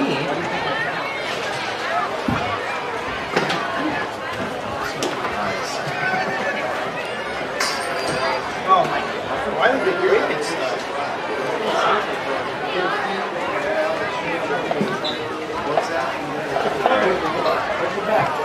Good evening, ladies and gentlemen. Now taking the field, the Buckeye High School Marching Band. Tonight, the Bucks will be performing their 2021 competition show entitled Paranormal, written and arranged for Buckeye by Gary P. Gilroy. Footsteps, whispers, cold chills, something in the corner of your eye. You may have experienced the bone-chilling moment of realization that we aren't alone. Enjoy the show as the Bucks throw open the door to the other side, releasing the specters that haunt the football field with Paranormal. The band is led on the field by Senior Field Commander Ashley Jameson. Tonight's soloists are Alex Burkett, Asa Gabeline, Jonathan Stahl, and Ian Mason. Color guard soloists are Libby Hissey, Josette Moran, Miranda Campbell, Olivia Ortiz, and Alice Bowman.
And we're back here for second half play. Sorry about that. I was just getting back in from a little bit of the Dairy Queen grub action going.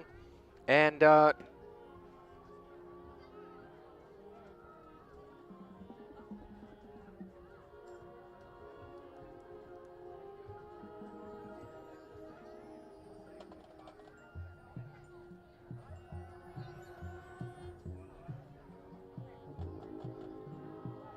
sorry about that, just checking with Artemis Murmis about any stats. Unfortunately, really not a lot to talk about in that department.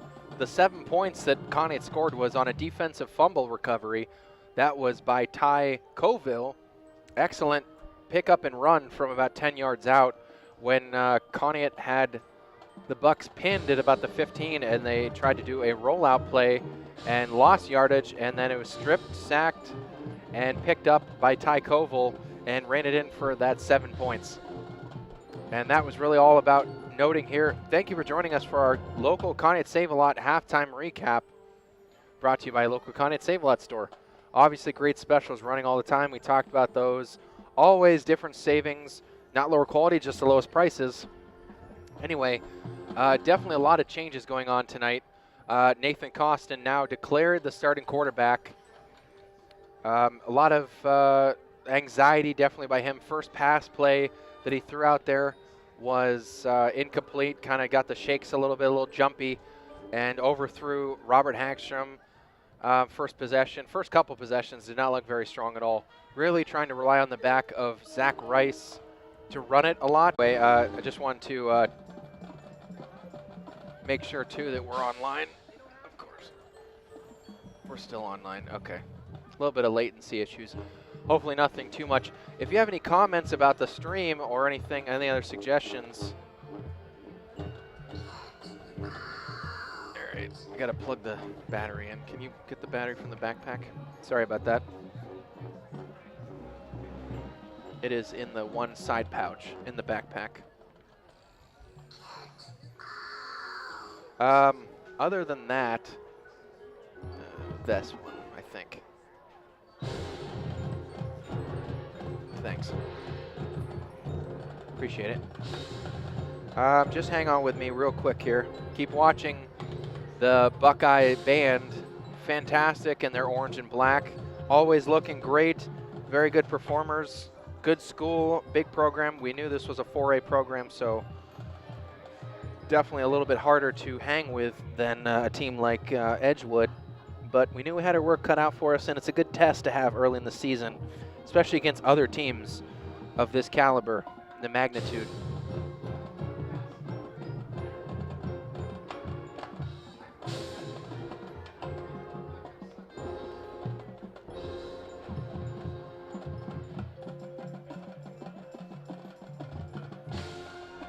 Sorry, I gotta run it this side.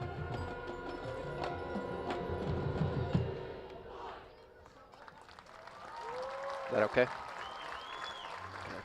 Just want to make sure that's good. A lot of cords. All right, sorry, got that. Kept the battery up. Wasn't really sure if that was going to be an issue or not, but I want to make sure I'm not too loud either. Oh, damn it. Camera keeps doing that as well.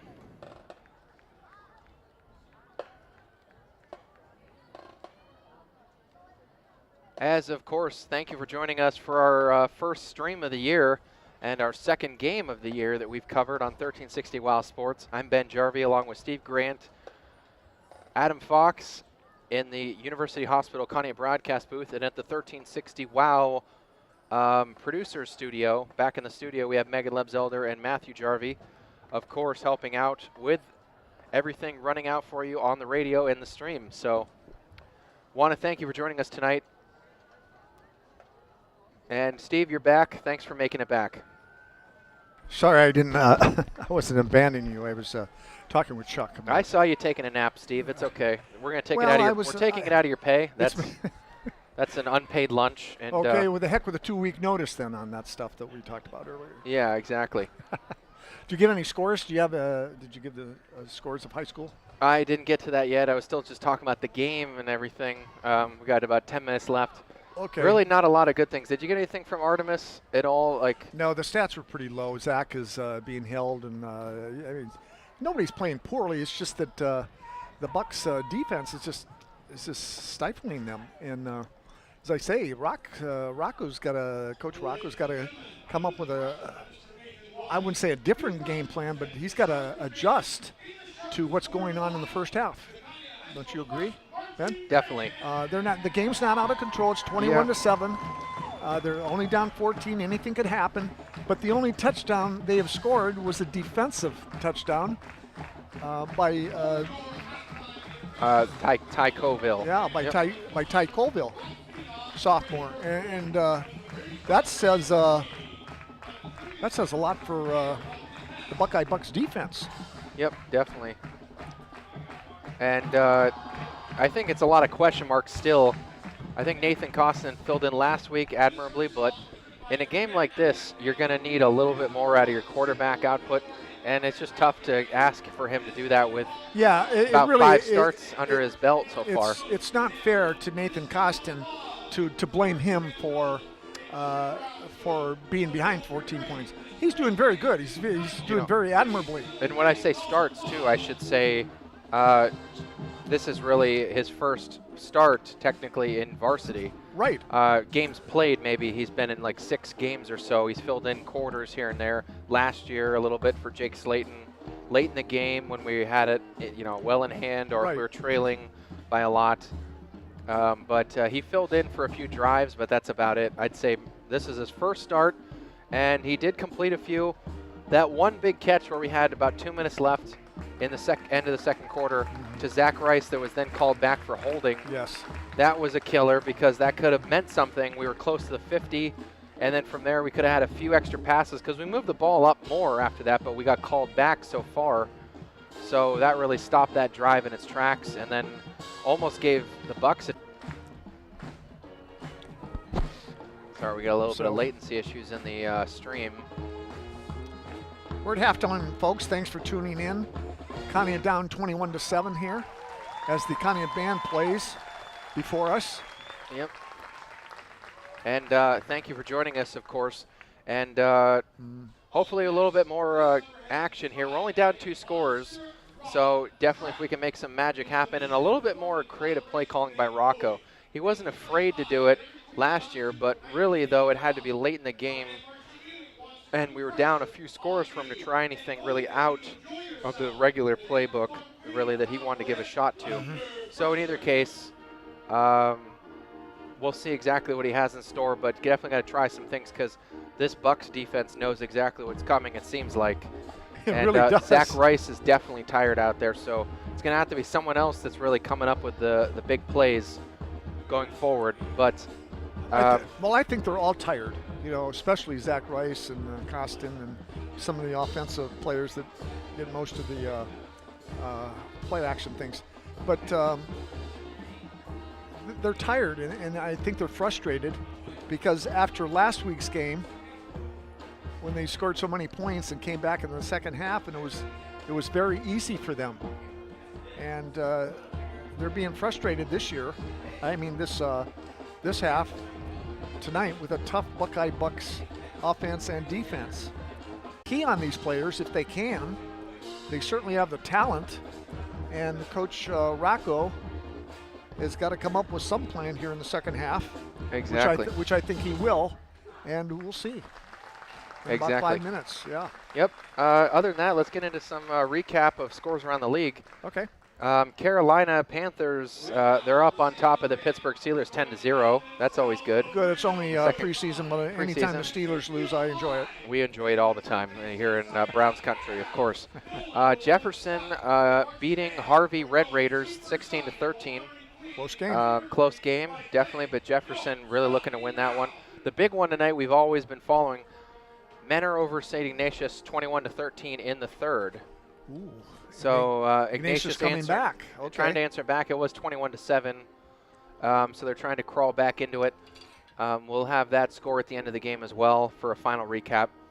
And Edgewood Warriors leading handedly over the Grand Valley Mustangs 28-7. Definitely trying to win that one after starting 1-0 against us. Karn City, late in the fourth quarter, 35-7 against Girard. That one's a tough pill to swallow for Girard, but Yeah. hopefully Girard does answer back with some confidence. After this is their home opener, or not home. Yeah, sorry, their home opener. So. Do you have a score on Northeast? Because that's the Yeah, it's team. next week game. I have that. I'll get to that one. Okay. Kenston leading Perry 18-13 in the fourth. Yeah, that's a tough game. Cardinal Big Mooney trailing Hubbard 21-13. After Hubbard was well in command of 14-0, now it's looking a little closer. 8-point game. Okay. So Fairview leading Cambridge Springs 30-0. Cambridge Springs a much smaller school than Fairview, so Oh yeah, that's barely fair. no Unfortunately. surprise there. Yep. And Lakeview Sailors leading the Titusville Rockets 34-7. Oh, is that? Yeah, thanks. I didn't really need that. Okay. Appreciate it. It was on the floor. Oh, okay. Appreciate that one. Other than that, Northwestern Wildcats leading the Seneca Bobcats 20-0. No surprise there. Seneca's struggles keep continuing. Northwestern's got a good program. Cathedral Prep leading the Erie Royals 35-0. They're beating Lake Catholic? No. Who are they playing? Lake Cathedral Prep Ramblers beating Oh. the Erie Royals, the Erie like that's city. It's the combination of of Central, East, Easton. yeah, Strong Vincent? and Strong Vincent. Yeah, there you go. okay. Yeah, that's my Okay, wife's that's alma mater. Oh, really? Yeah, well, I mean, it was, and then they combined all of them. Okay. So it's in the old Central High School. Yeah, Lake Catholic plays McDowell, I think. Yes. Got a score on that one? Yes, we do. Hang on one sec. Just Geauga leading Geneva 21-0. West Geauga, very good team. Yes. Cardinal Huskies leading Pymatuning Valley 18-0. Grove City losing to Meadville 28-34. 34-28 Meadville. Grove City's on the schedule, and that's a home game for Grove City. So that one's a little surprising, but I know Meadville's a very big school, very big, very good team. Ursuline all over Hickory 35-7. Hickory's good too. Last year they were undefeated, I think, almost, or lost one regular season game. Ursuline strong this year, yes. Yep. Let me see other than that. Lake Catholic leading McDowell 14-13 at half. But that's all I got so far. Lake Catholic on top of McDowell. What was that again? I'm sorry. Lake Catholic leading McDowell 14-13. Ooh. And then what was the other one we wanted to? Northeast. Northeast, yeah. What? Lower it? Do whatever you want. Just be careful, like slowly. Just gotta yep, that's all right. Like that. And then get it back. Click, cam Teams are link, back on the field. cam link We'll be 4K. ready to go in about 45 seconds, folks. Thanks for listening. Thanks for viewing our streamer. Conneaut down 21-7 at halftime. Let's see what Coach Dobrin has in the plan for this half. Let's hope the Spartans can come back and score. Their offense is yet to score. The only 7 points and touchdown they scored was on a fine defensive play by Ty Koval with a fumble recovery and a score. So I'm not seeing Northeast on the list so far. okay.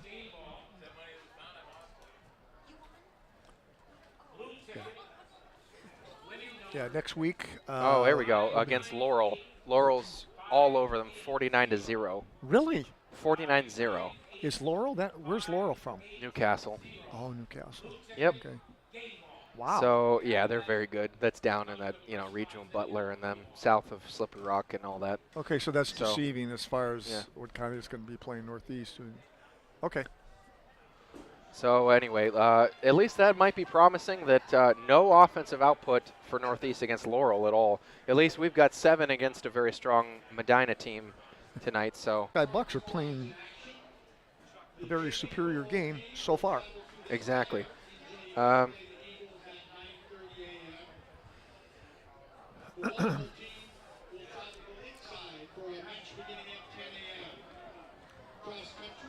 If I'm not In either mistaken, oh, I'm sorry. Sorry, in either case. Join us next week, of course. That's September 3rd. Again, at 7 o'clock, we expect kickoff to be, as we did tonight, but an unexpected referee delay came up, and we did not start till about 7:30, so hence why it's 9 o'clock, and we're just starting the second half. But thank you for joining us tonight on 1360 Wild Sports. Ben Jarvie, Steve Grant, Adam Fox in the booth at the University Hospital Conneaut broadcast booth. Always great to be here. Next week we'll be here as well. Love being here as well. Hopefully it's a little less humid against Northeast, and it should be a lot easier of a challenge for us. I would think it can't be harder. I tell you, in October, and when it starts getting a little chilly and cool, we'll be hoping for weather like this. Yes, exactly.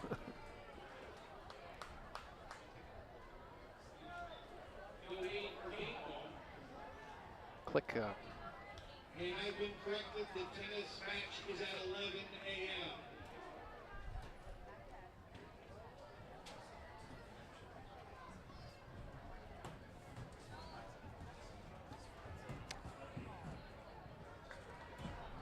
Connie will be kicking off here in the second half. Kicking off, as always, Deacon Chabot. Got a strong leg. Back deep for the Buckeye Bucks, number 4, Cayman Marshall.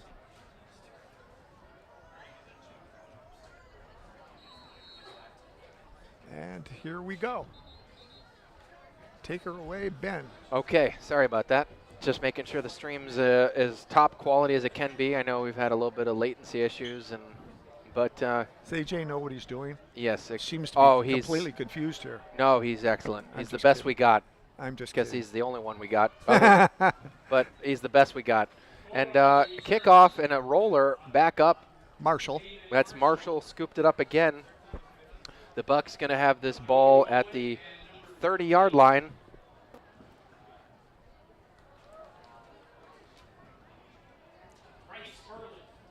Definitely, it's a question mark of Kiefer Mandangelo. Mandangelo. Yeah.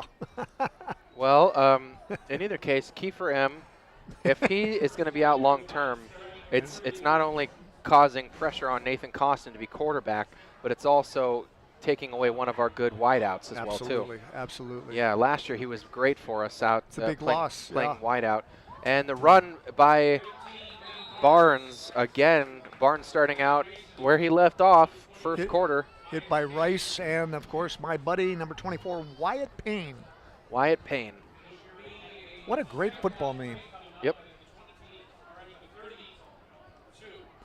Wyatt Payne. I'm glad he's back out there too, right? Yes, I mean, yes, so he had that injury with his left hand. Yes. And obviously it only took him like that last minute of the second quarter and the halftime to come back out. Glad it wasn't much. I did not think it was. Good news. Sure Definitely is. a good star out there on our defensive squad. Absolutely. Second down, 8 to go for the Bucks. And May in a quarterback at shotgun this time, which is rare for him.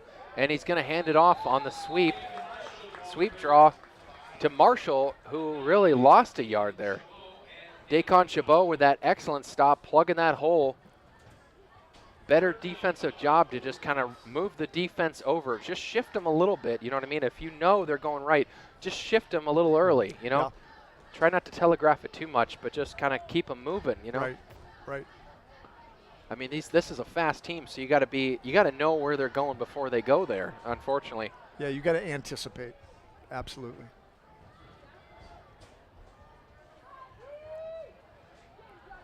And roll out. Oh, hit by Chabot. Chabot. Chabot again after May was rolling left, but as a right-handed quarterback wanted to turn around and go back right, and Dacon Chabot was there to bring him down. That was for a sack and a loss of 2. Very good pursuit by Chabot. Yep. Talked to him earlier before the game. Nice gentleman. Yes, he is. Definitely good. Interviewed him a couple times in basketball, right? So. Yeah, he's very good. Very good kid. He's a bull. Yep, sure is. That sack brought to you by University Hospital, Conneaut Medical Center, nationally ranked care right here at home. University Hospital Conneaut Medical Center, advancing the science of health and the art of compassion. As that kick takes an unfavorable bounce for Conneaut, favorable for Buckeye, and it rolls to about the 32-31, and that's where Conneaut will take over on downs. Nice night tonight, of course, at Joslin Field. We've had great weather tonight, and couldn't ask for better. Very hot for late August. It's 75 now. At kickoff, it was 82. Yes. We were sweating bullets up here, but fogging up the windows. But definitely a nice, cool Dairy Queen shake really hit the spot as well. So that's right. Thank you to our guys at Dairy Queen. As always, every home game they bring in treats for us. So thank you to Keith and Ida. Join us for our Dairy Queen Player of the Game after the fourth quarter. Enjoy a fall blizzard soon like the Reese's Extreme or the Girl Scout Mint. Thin Mint. Zach Rice with a nice run. Zach Rice, good gain, comes out firing. Got some energy back after taking a little break there at halftime, right, Steve? Yes. Yeah, he looked good on that one. That's the old Zach Rice.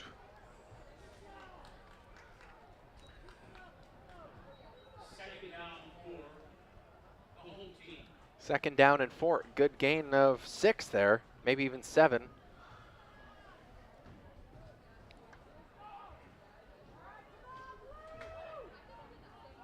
Long time getting this play in motion. Yep. But developing slowly.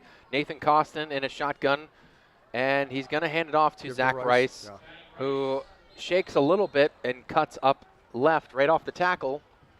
Gets maybe a yard or two. Yeah, that was Patrick Cantola, the left tackle there, that he followed. And you got a good offensive line this year, I think. Honestly, you got Eric Woods, 6 foot 220. You 'got Jack Madden, 11th grade, 6'1", 270 guy. Patrick Candola, our senior. Again, you got 3 seniors on the line, 6'4", 260. And Nick Osborne's 5'9", 235. So big guys. Yeah, big guys.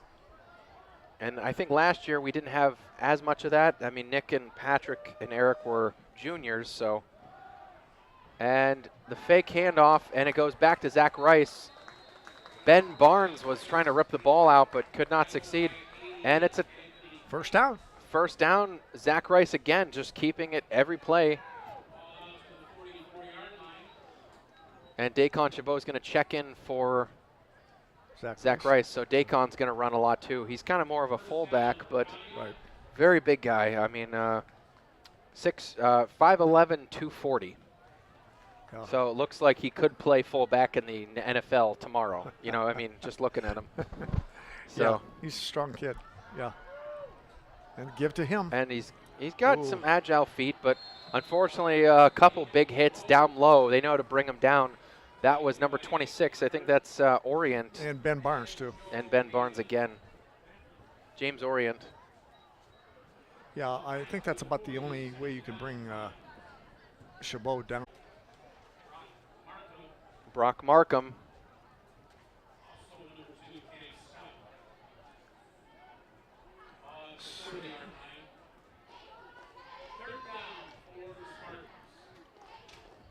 So third down. 14 from the 40. They need a big play here, Ben. Sure do, definitely. 3rd and 14, you know Costin's going to throw it. And who's going to be their man out wide? It's going to be tough. Going to throw it to Owen Shields, but well defended. Not a very great target. Not a good pass either. I think that was Owen Shields, yeah, but they said, oh, what? It was. Okay.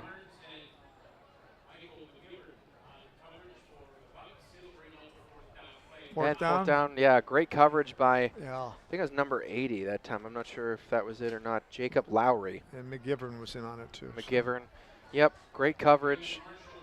Very fast, so we're not really getting space out deep. And a nice kind of boot, but really went flat and faded out. It was kind of a slice kick. Out of bounds at about the 38. Yep, not great field position for us, giving it to him. Right, they just move him back. Right. Okay. Yeah, 1st and 10 at the. It'll be the It'll be the 33. Is it 5 yards? I think it's 5 yards, right?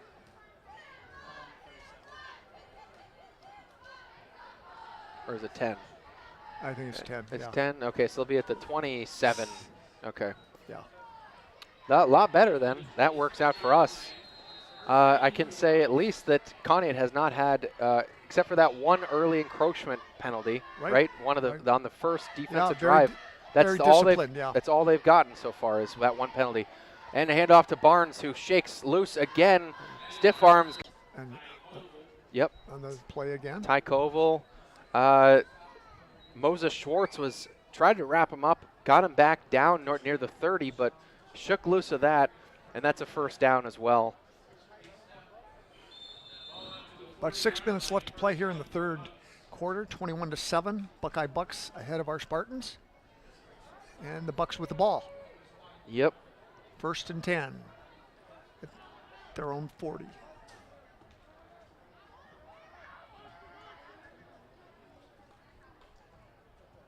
Give to Barnes. And Barnes again, the pitch out, gets maybe 5 yards on that full head of steam that he always seems to get. Boy, that's for sure. Yeah, busts through that line every time. That one hit that Wyatt Payne hit on him, that was the one thing I've seen that really stopped him dead in his tracks, and that took Payne out for the rest of that quarter. So that was a hit. Yep. Of all hits tonight. Yep. Otherwise, there seemed to, after first contact, they're getting a lot of yards after contact tonight against us. Unfortunately, I think it's speed and it's strength, and we're going to have to be a little better at tackling. But our defense has been holding up. Oh, Barnes. And he hits Barnes. And it goes off his hands. Not bad coverage by Zach Rice. He was keeping up with him, but yeah, kind of an over-the-shoulder catch. Very good coverage, yeah, but it was catchable. It was off his hands, but excellent coverage by Zach Rice. Yep. And with that, it's going to bring up 3rd down and 3. So you probably can expect them to hand it off to Barnes to get at least the 3 yards. Guy's got to be tired, though, with all this weight on his shoulders every game probably at this point, right? Oh, for sure. I mean, I wonder, too, if they really throw. They do throw a little bit. May did have a nice pass there, and he did have the one connection earlier. Yeah. And running left, and he does does bobble it, but looks like he does get the first down. Pushed out by Zach Rice and Costin. Boy, he ran right into Joey Bowen on the sideline, and Bowen didn't even move. Yeah. Yep. Now they're inside Conneaut territory at the 47. 1st and 10, new set of downs. Well, nothing's changed so far in the third period. 4:47 left here. Buckeye Bucks ahead by 14, 21-7. Buckeye Bucks moving it. Handoff pitch to Marshall. Who gets quite a bit of steam. And he's going to blow past. Flag is thrown, but Marshall's all the way to the house. But there's a flag. Was chased down by number 28. That was Ty Koval, was right on his tush, but there's a flag back. I think there was a holding, I assume, back at about the 30. Okay. We have just been given the Dairy Queen Player of the Game cards here. Okay. Certificates. So I got to give this one to Zach Rice. And oh, so we do give those out. Yeah. You have to thought we so did. It's your job to get them to them. Yeah, I will. So tonight's winner will get another one as well. Oh, the heck with it. I'll just use them myself. Yeah, I know. You probably would, too. So with that hold call, actually, fortunately, going back against – yep, finally the ref Bucks. does make it there. So that's a break for the Spartans. Going against the Bucks. So taking it all back on that breakthrough play, but the breakthrough play was because of the hold, too, up at the 30. He had already had a big gain. Marshall just has elite speed once he's past – this line of scrimmage. You're right, Steve. I mean, he just has a huge burst. You said it all. This guy is really, really fast. He's not a big kid, 5'8", 147, but is he fast? Whoa. 1st and 15. 1st and 15. And it's Give to Marshall Marshall, again and there on he the left goes. side. And he's going to get around. My. Oh, my. He goes to the house again, back-to-back plays, but this one will stand. Touchdown, the Bucks again. No flags. This one went to the left. The first one went to the right with a penalty, and this one will stand. Ethan Osborne was the last man to beat, Yes. playing safety, and just could not catch him. Oh, that's unbelievable speed. Yeah, just excellent. Just got around him, and another touchdown to the house. Unbelievable. Back-to-back plays, Steve, Yes. for 50 yards. Yeah. Well, you know, that's not good defense, you know. Not good. They ran the same play, but the opposite side. Yes. With no penalty. Yep, this So time no penalty. 27-7. That's good coaching. Yeah. I will say it. Excellent coaching Yeah. because He spots weaknesses in the county defense. Yeah, and he's exactly. taking advantage of them. Oh, that's way over. and the kick is up and way good. Very strong kick. I was just going to say that great coaching calls by Coach Greg Dennison. Yeah. And I think he just knew that even though that one first play was called back, it still went for 20 yards, and they knew that we had a weak line of defense back behind it with it. So if we just tried it again opposite side, they would probably have it again, and he did. So Yeah. excellent play calling. And as Talbacca and every other coach said it, Coach Rocco said it, great coaching, and it starts with that, and that's why young players come out to play for this school. You get 25 freshmen on this team, and they all want a chance to play one day, and that's why you have it, and you have 79 guys on the roster. Yeah, well said. For that Well reason. said. Absolutely, well Yep, said. Yep. So, I mean, you have respect in that program, and you go out and play for a coach you respect. So, And Coach Dobrin has that too. yeah, Coach. They like yep. to play for Coach Rocco. Oh, yeah, excellent. It's He's a just, player's coach. You know, they're getting outmatched here in this running game, and it's unfortunate after Yep. last week. But you know, every week's a different challenge, and you know, you just got to play up to it. I think defensively we were hanging in there for a long time, Yeah. only giving up 21 at half, and you know, it's just against lack of offense was the reason why they've gotten so much. Right. They've given up so much defensively because they've given them so much field position, easy field position. As the kick goes from Barnes, it's a high one, not very deep, and it slips out of the hands of Oh no. Max Gleason, who's, I think they're going to mark him down because he went down on a knee to Yes. pick it up, That's exactly what happened. and they're going to say he was down at the 6. You know, it's just Max is a tough player, sophomore. I think he knows what he did. Yep. Oh, He he's been shouldn't have very gone down. involved. He shouldn't have gone down on his knee. Yeah. But you know, He wanted to get it quickly and get up, and he sure tried. So. that's okay.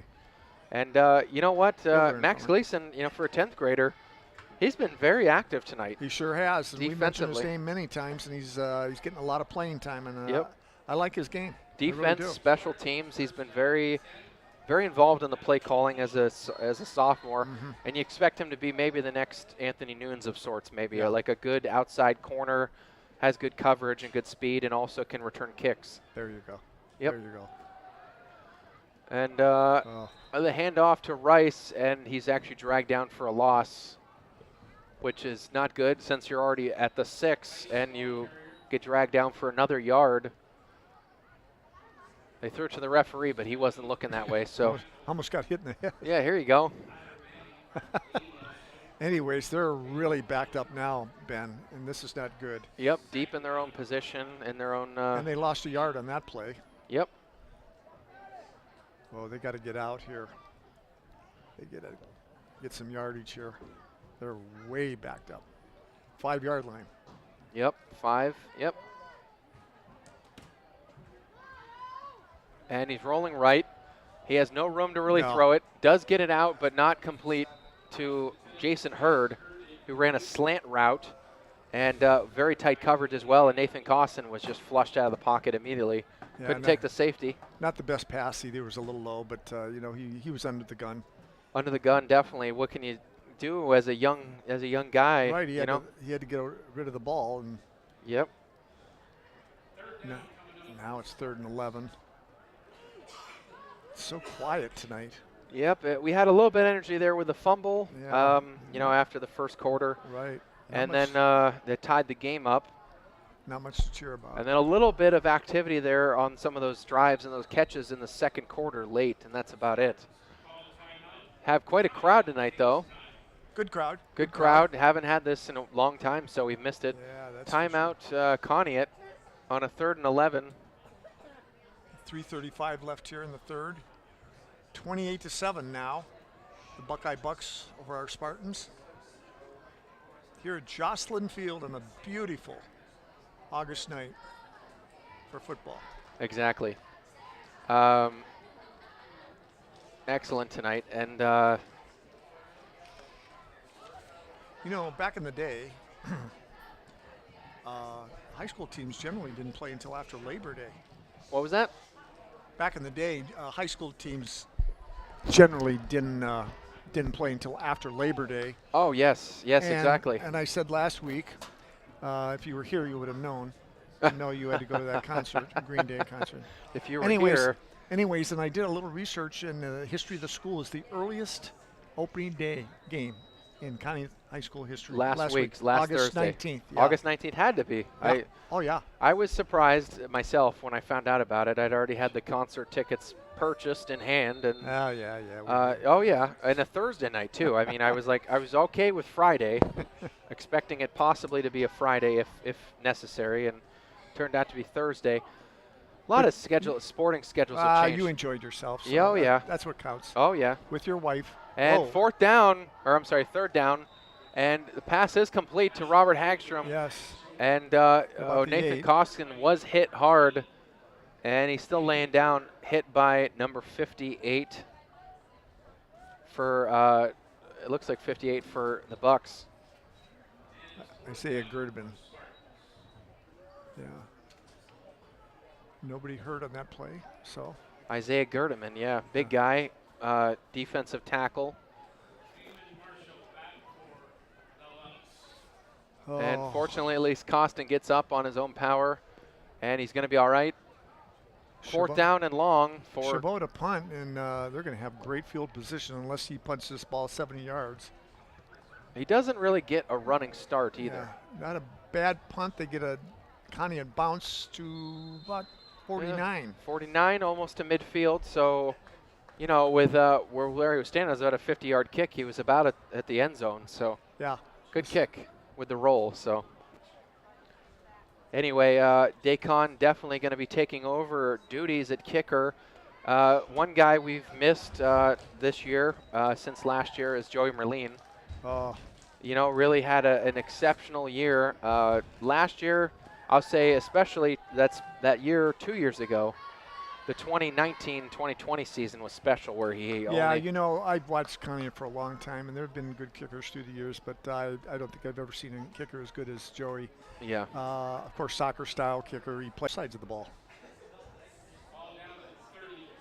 Senior. Another first down for the Bucks. Exactly. First down at the 32. Right. We got about 240 in the third left to go. And then fourth quarter to play as well. A lot of times moving quick, I mean, considering the late start. And a couple of penalties and some injuries. Oh, and a pass, nice good pass, play. slant pass deep to To McGivern. And Owen Shields dragged him down back. Or no, know I'm sorry. that- No, Max Gleason. Yeah, Gleason, you know, he was good coverage. Yes. But the ball was right there on the money, and nice catch by McGivern, and here we go again. Yep. And he hit him. He hit him as soon as he got the ball. So McGivern now getting involved, giving Barnes a little bit of a break Yeah. now for a change. So I'm sure Barnes has pooped yeah, by now. yeah, definitely. He's actually not even out there right now. No, they don't So- need him now. Yeah, they got a big guy and a fullback. And the pitch is to Marshall. That's Marshall running. Oh, he is so and quick. big speed. Gets to about the 1 with Yeah. that dive, that last second dive. Yep. Got up nearly to the goal line. Hit. He's a great linebacker. Yeah, I'll he say is. that. And the handoff, that's Barnes. There's Barnes rolling in. There They he got him is. in, punched that one in. Probably setting the Medina school record, probably, with the touchdown. And Yeah, he's in for really. the score. It's 34-7. Buckeye Bucks take a 27-point lead. See if they can make it 28. Yeah, the game's kind of getting out of control now. 1:16 left here in the Yep. third period, 34-7. Extra point attempt by Barnes. I like that name too, Ben Barnes. And Ben Barnes kicking. Yeah, he's got like that. He's got a soccer look to him, like Joey Merlin. Oh, Probably yeah. bigger than that even than Joey. Oh yeah. And huge leg and way up above it into the parking lot. And 5 for 5. probably over to Steve's house. Probably that one's in your backyard, right? Darn close, boy. I yeah, tell you. yeah, I'll tell you. Yeah. Anyway, that one's up and good. So a 4-touchdown lead, 35 to 7. 35 to 7. Yep. Some predictions were met and some weren't. And Yeah, I had him by 7. yeah, I thought it'd be low scoring. I honestly did not think. I did too. I did not think either school was going to score a lot just because I knew our defense was good. I knew our offense had its concerns, but defensively I thought we'd hold them down a little bit more. But just the exhaustion, there hasn't been enough. They haven't had enough time.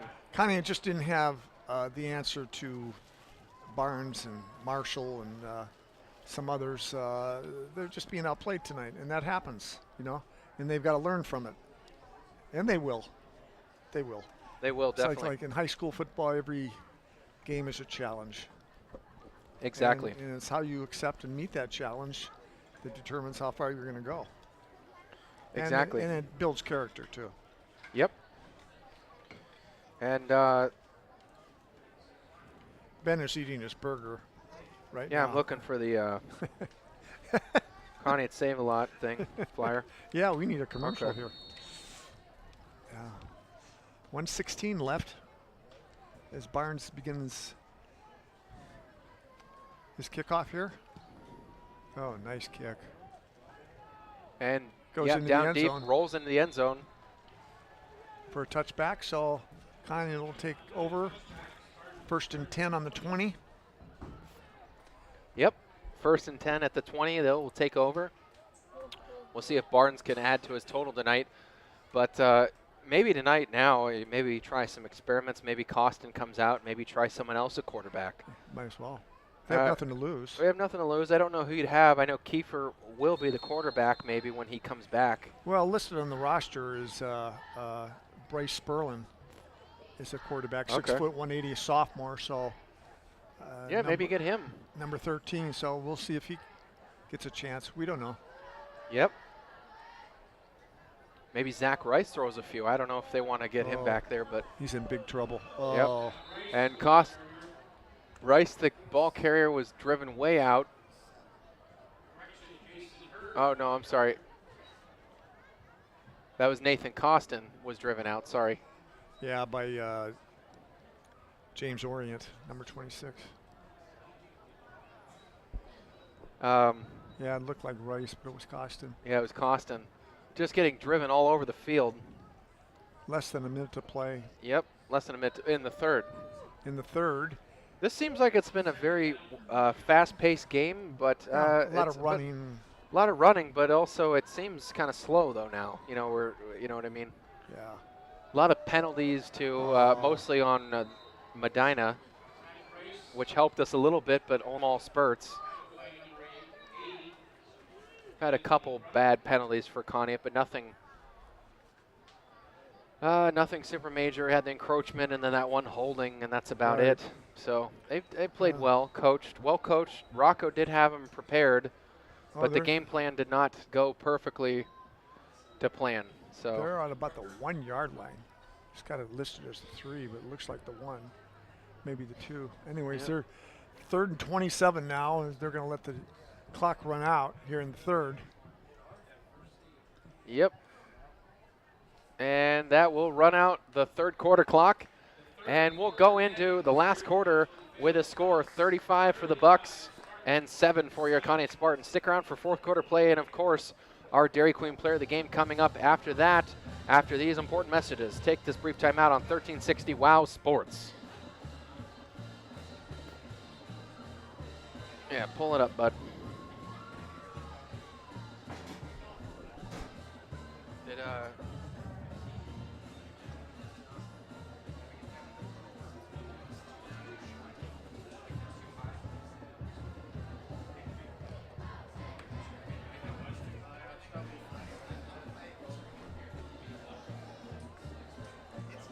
Oh.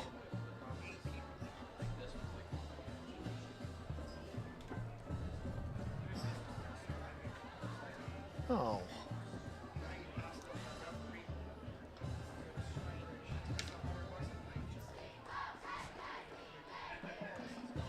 There's no more lead. Oh. Oh. That's okay. I don't need it anymore. I found my pen. It was right in front of me on the floor.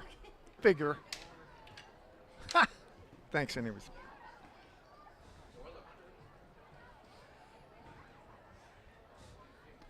Are we doing a commercial or no?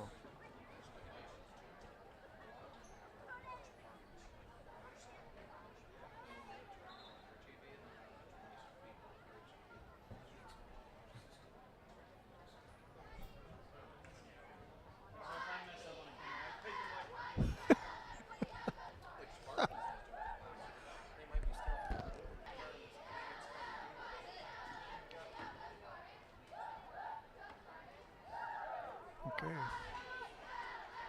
We back or we're on? Oh, okay. Okay, we're back. 3rd and 27. The Spartans deep in their own territory. And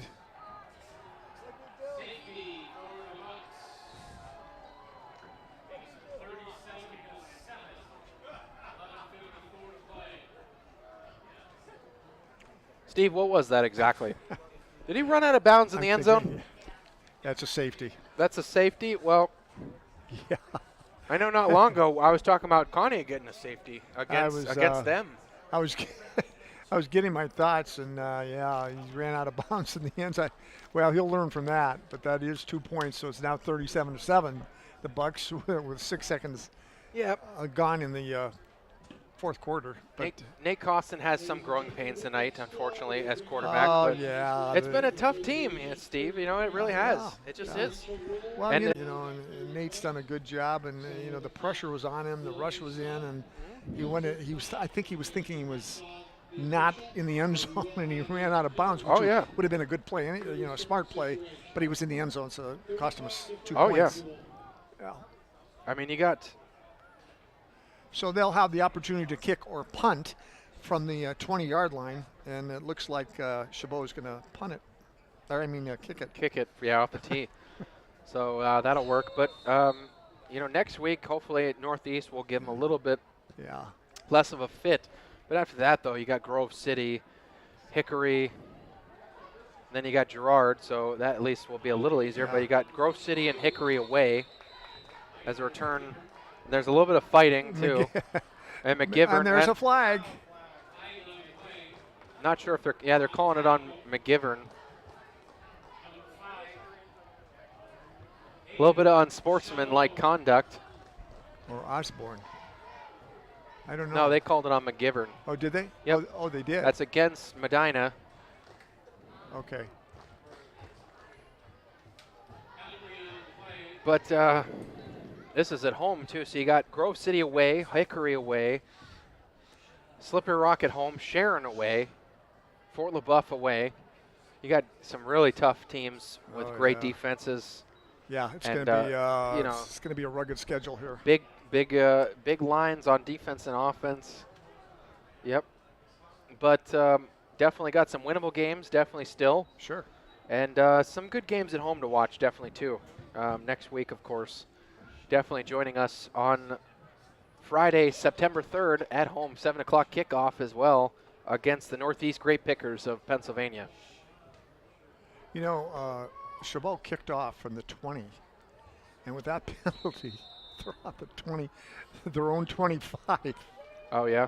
Yeah. Oh, I don't know how they figured that out, but they did. Oh, yeah. And the pitch out, and now you got a new runner in. I don't know if that was Number 27. 27, yeah. Nolan Martin. Nolan Jr. Martin, who got, what was his There's name? Injury timeout. Spartan. Ben Barnes. The next Ben Barnes Right. looks like. Looks like Nick Osborne is down. Oh no, another injury. A couple big hits, big players out there for Buckeye. So Trainer is out there. laying kind of on his knee, and does get up finally. Actually, very quickly, and he's going to run He's off. okay. Coach Rocco gives him a slap, and he's good to go. Should be all right. Could have had the wind knocked out of him. Yep, I think so. Might be out for the rest of the night, though, and that's okay. He deserves a rest. One of the stalwarts on the line, Nick. 5'9", 235, senior. Yep. He's been around for a while. He's a veteran. So it's 2nd and 6 now for the Buckeye Bucks. Yep. Up 37-7. About 9:45 left of the 4th. Jaden May calling back an audible, looks like, to his tailback. Right. And they're coming in, and yep. Oh, quick give. Yeah, actually did not hand it off. He handed it to his fullback, 29. Number 29 is Gage Nagy. Gage Nagy. Wonder if he's Charles Nagy's son. Remember him? Oh, yeah. Yep. Charles Nagy. He was one of my favorite pitchers growing up. He was he was lucky though. He played with a great offensive lineup, and I always said Nagy would give up 10 runs and they'd score 12. Oh, yeah. Somehow he won. Yeah. Nice guy though. I met him at spring training. Oh, really? Always, Wow. always signed for us, and Oh, wow. Great. class guy. Yeah. Oh. And a run, big burst of speed. That's Nagy again. Yeah. Gets the first down on one run. And 10 yards, I think maybe 11 you'll call it. He's at midfield, 50-yard line. Great burst. Gage Nagy. Sophomore, Ben. He's only a sophomore, Nagy. Okay. This That's good. team is going to be around for a while. Yep, they're loaded. They got that experience, and they've got young guys ready to go behind Yeah. them. Wow. 1st and 10 at midfield. Yep. Oh, okay. That's it. Yep. Delay game against the Bucks, moving it back 5. Back to the 45.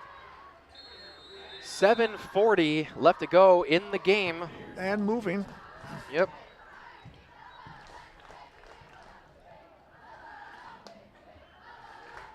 If you're just tuning in and wonder why is this game still on, Yep. we were delayed for about 35 minutes because of a problem on the freeway with the Buckeye Bucks buses Yep. and the referees too. So And the snap, and that's Nagy again running it. No, Nolan no, Martin. Nolan Martin, sorry. 27. They all look the same, you know what I mean? Like body-wise, they do. they have that same build. Like they're They 6 do. foot, very thin, but also strong, like very lean.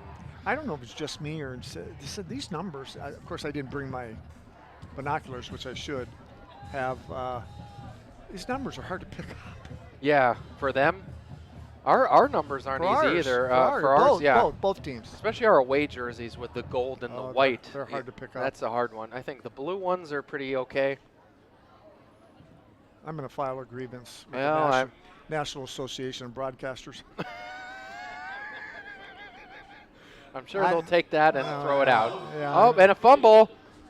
Let's see what we got here. Handoff was to Martin and bobbled it. Bunch of players there. I think Conneaut might have picked it up. Let's see. Another defensive stop and a turnaround, though.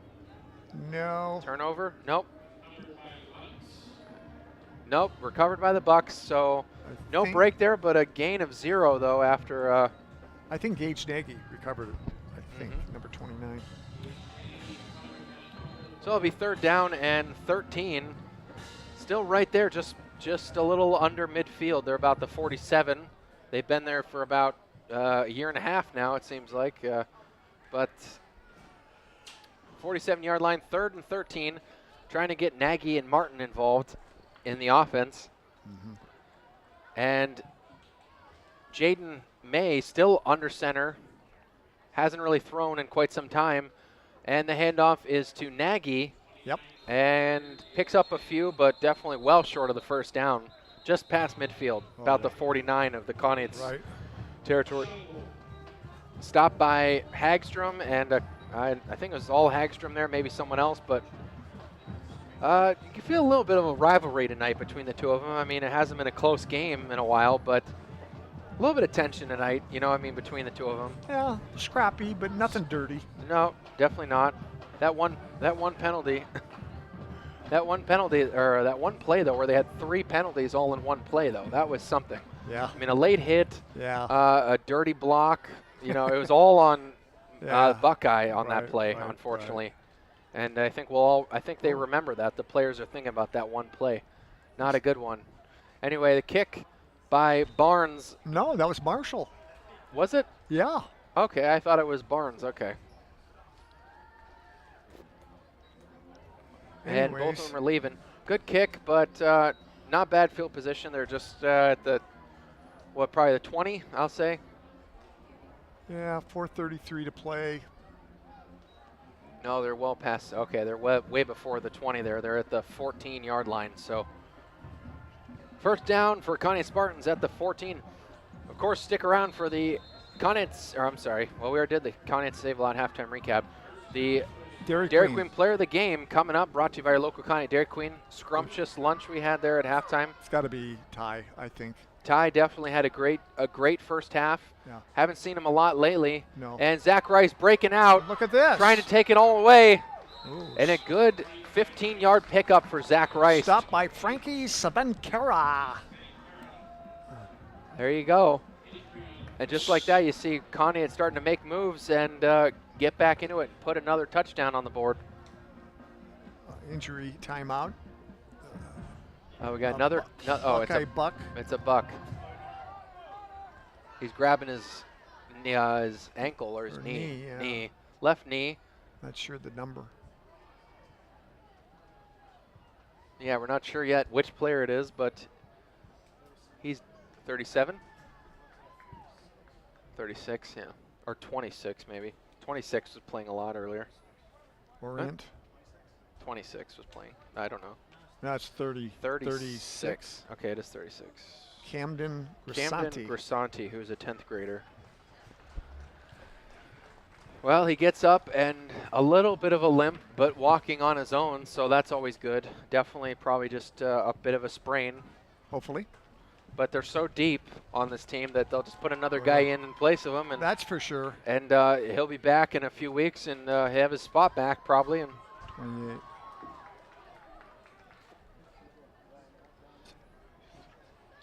.405 left to go in the game. 35-7, but Conneaut Spartans with a 15-yard pickup by Zach Rice just last play. Oh. 37-7. Sorry, I said 34-7. And the pass by Costin to Robert Hagstrom, who's got open look space. Look at this. Past the 40 to about the 37. And you got the crowd going now. Excellent. And here comes the band playing again. Yep. Nice catch and a nice run after it for Robert. Seven Nation Army. I've been waiting for that. Yeah, Robert has been Costin's, I think, favorite target tonight, honestly. Yeah. And you can see why with the good hands. And he's not slow, definitely at all. I was just going to say that. Such a big guy. No, for a big guy, he doesn't lug around. That was a good run for him. Uh-huh. I like him this year as one of our captains on the team for basketball. Oh, 2 flags in the play. Zach Rice rolling, but definitely 2 flags back at the line of scrimmage. Taken Great down run by 38 Grant Kahn. That was a pickup of 25 yards. Boy, there's a great name, Grant Kahn. Grant Kahn. Who's what year is he? He's a junior. Okay. Tight end, big fella, 6'4", 181. Grant Kahn for the Buckeye Bucks. Yeah. But holding call by Conneaut, so it's coming back. Yeah, that'll negate the run by Zach Rice. Yeah, but a good pickup of 25, and Zach Rice 2 runs so far. That one doesn't count, unfortunately, but a run of 15 and a run of 25. It's getting him finally active now, trying to get him some yardage that he hadn't had in the first half. A lot of reserves are in now. for Conneaut.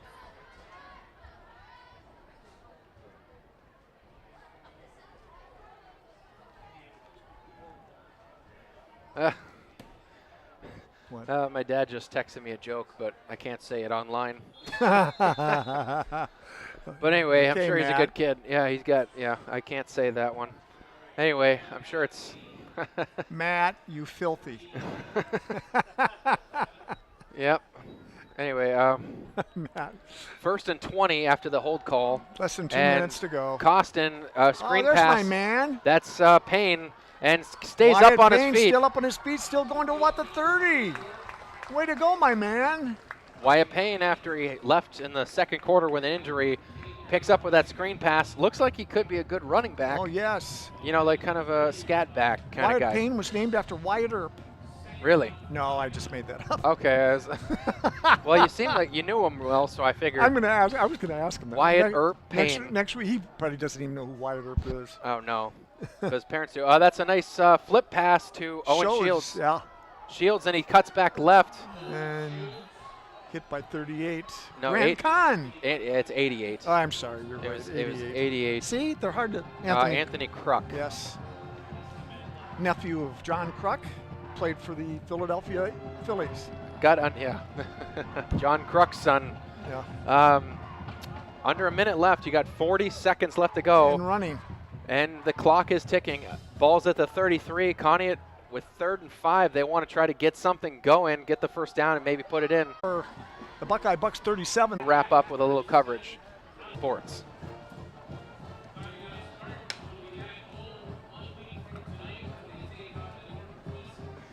Still got 78 people. That's excellent. Oh, 72. Well, you know, That's not bad. it wasn't a close game. Yeah, I I mean, think right. we lost people after they started. But anyways, Ty Koval. Ty Koval, I would say Ty Koval definitely. I don't know unless, well, Zach, right? We can't give it to Zach anyway. He had some good yardage there, He but got it last week. yeah. Okay, Ty Koval. Yeah, with a 10th nice grader. fumble return and Yeah, Ty Koval. Yeah. Probably a few stops on defense too. Yeah, like he played 3 or 4 tackles. played well for the you time know. he was in there. Ty Koval, well, yeah, this will be one of his good chances to get it, so might as well. Yeah. Number 28. Yeah. Ooh. What's that? Yeah. Just gonna wrap it up real quick, then I'll do some score coverage, and that's it. you Okay. know. I'll wrap it up and I'll go down and see if I can find Oh yeah. these Yeah. guys. Yeah. I thought he gave out. Yeah. If not, give it to Coach Rocco or something, you know. Or I'll keep it myself. yeah. Yeah. Don't say anything. Is this I- going on over there? Yeah. People can hear this. Yes, on YouTube. Yeah, that's right. Yeah, we're on YouTube. Just kidding. Just kidding. folks. Yeah, we're on YouTube. So when we cut, we're not on radio, but we're still on YouTube. So Now, is AJ, you going to be with us all the time? Oh, yeah, he's gonna good. do. Maybe we can get a conversation from you by the time. He wants to get in on it next time. He just wanted to not this first game, you know. Okay. So Oh, so you'll be fine. You'll be fine. unfortunately, so Ty Koval is our man tonight by far and away. Zach Rice got involved late in the game. Always a key part of the offense and the defense for us, but we gave it to him last week, and this week we want to change it up a bit. Ty Koval, defensively, strip sack, fumble recovery for a touchdown, probably about 3 tackles, Yeah. good stops on the outside perimeter. Just Played great, solid. For a great sophomore, did very well. for yeah. a sophomore, great guy, exactly. 5'9", 155, small guy, so plays up to his size, though, Yeah, definitely, sure and then does. some. Definitely, possibly the next Anthony Nunes. So we like seeing him out there. And right. Ty Koval, our Dairy Queen Player of the Game, we're going to give him the Dairy Queen Player of the Game gift certificate. Right. Thank you, Ty Koval. And Zach Rice, we're going to get yours, too, from last week. That was our Week 1 Dairy Queen Player of the Game honors. Look for So, Steve Grant on the field, folks. Steve Grant will be on the players. field in a few seconds here. A couple score updates. Jefferson topped Harvey 23-19. Carolina all over Pittsburgh tonight. Good. 24-3. Good. Good. St. Ignatius lost to Menor 28-26. Menor on top. Oh, by 2. 2. Menor on Oh. top by 2. That was the game tonight. Exactly. It's too bad. Kenston over Perry, 18-13. Carn City over Girard, 35-17. Hubbard over Cardinal Mooney, 21-19. Grove City came back to win against Meadville, 50-48. Yeah. Okay. Grove City, big second half. Tough team. Ursuline against Hickory, 50-7. So Hickory not very good, but Ursula must be that much better. West Geauga all over See you, Geneva, buddy. 28-0. Take care, man. Oh, and Cardinal over Pymatuning Valley, 21-0. Northwestern over Seneca, 35-6. Cathedral Prep over Erie Royals, 49-6. And I think that's all I got tonight. Yeah. Oh, Fairview over Cambridge Springs, 37-0. Lakeview over Titusville, 41-7. That'll wrap it up for us tonight. It's Okay. about 10 o'clock. See you next week, folks. From everyone here, yeah, see you next week at Joslin Field. Same time next week, 7 o'clock kickoff. We go live 6:45 on the stream and the radio. Northeast. Join us. It's, yeah, against Northeast, great pickers. And we'll see you then. From me, Ben Jarvie here at University Hospital Broadcast Booth, Steve Grant, Adam Fox, thank you for joining us tonight. 1360 WOW broadcast, the final.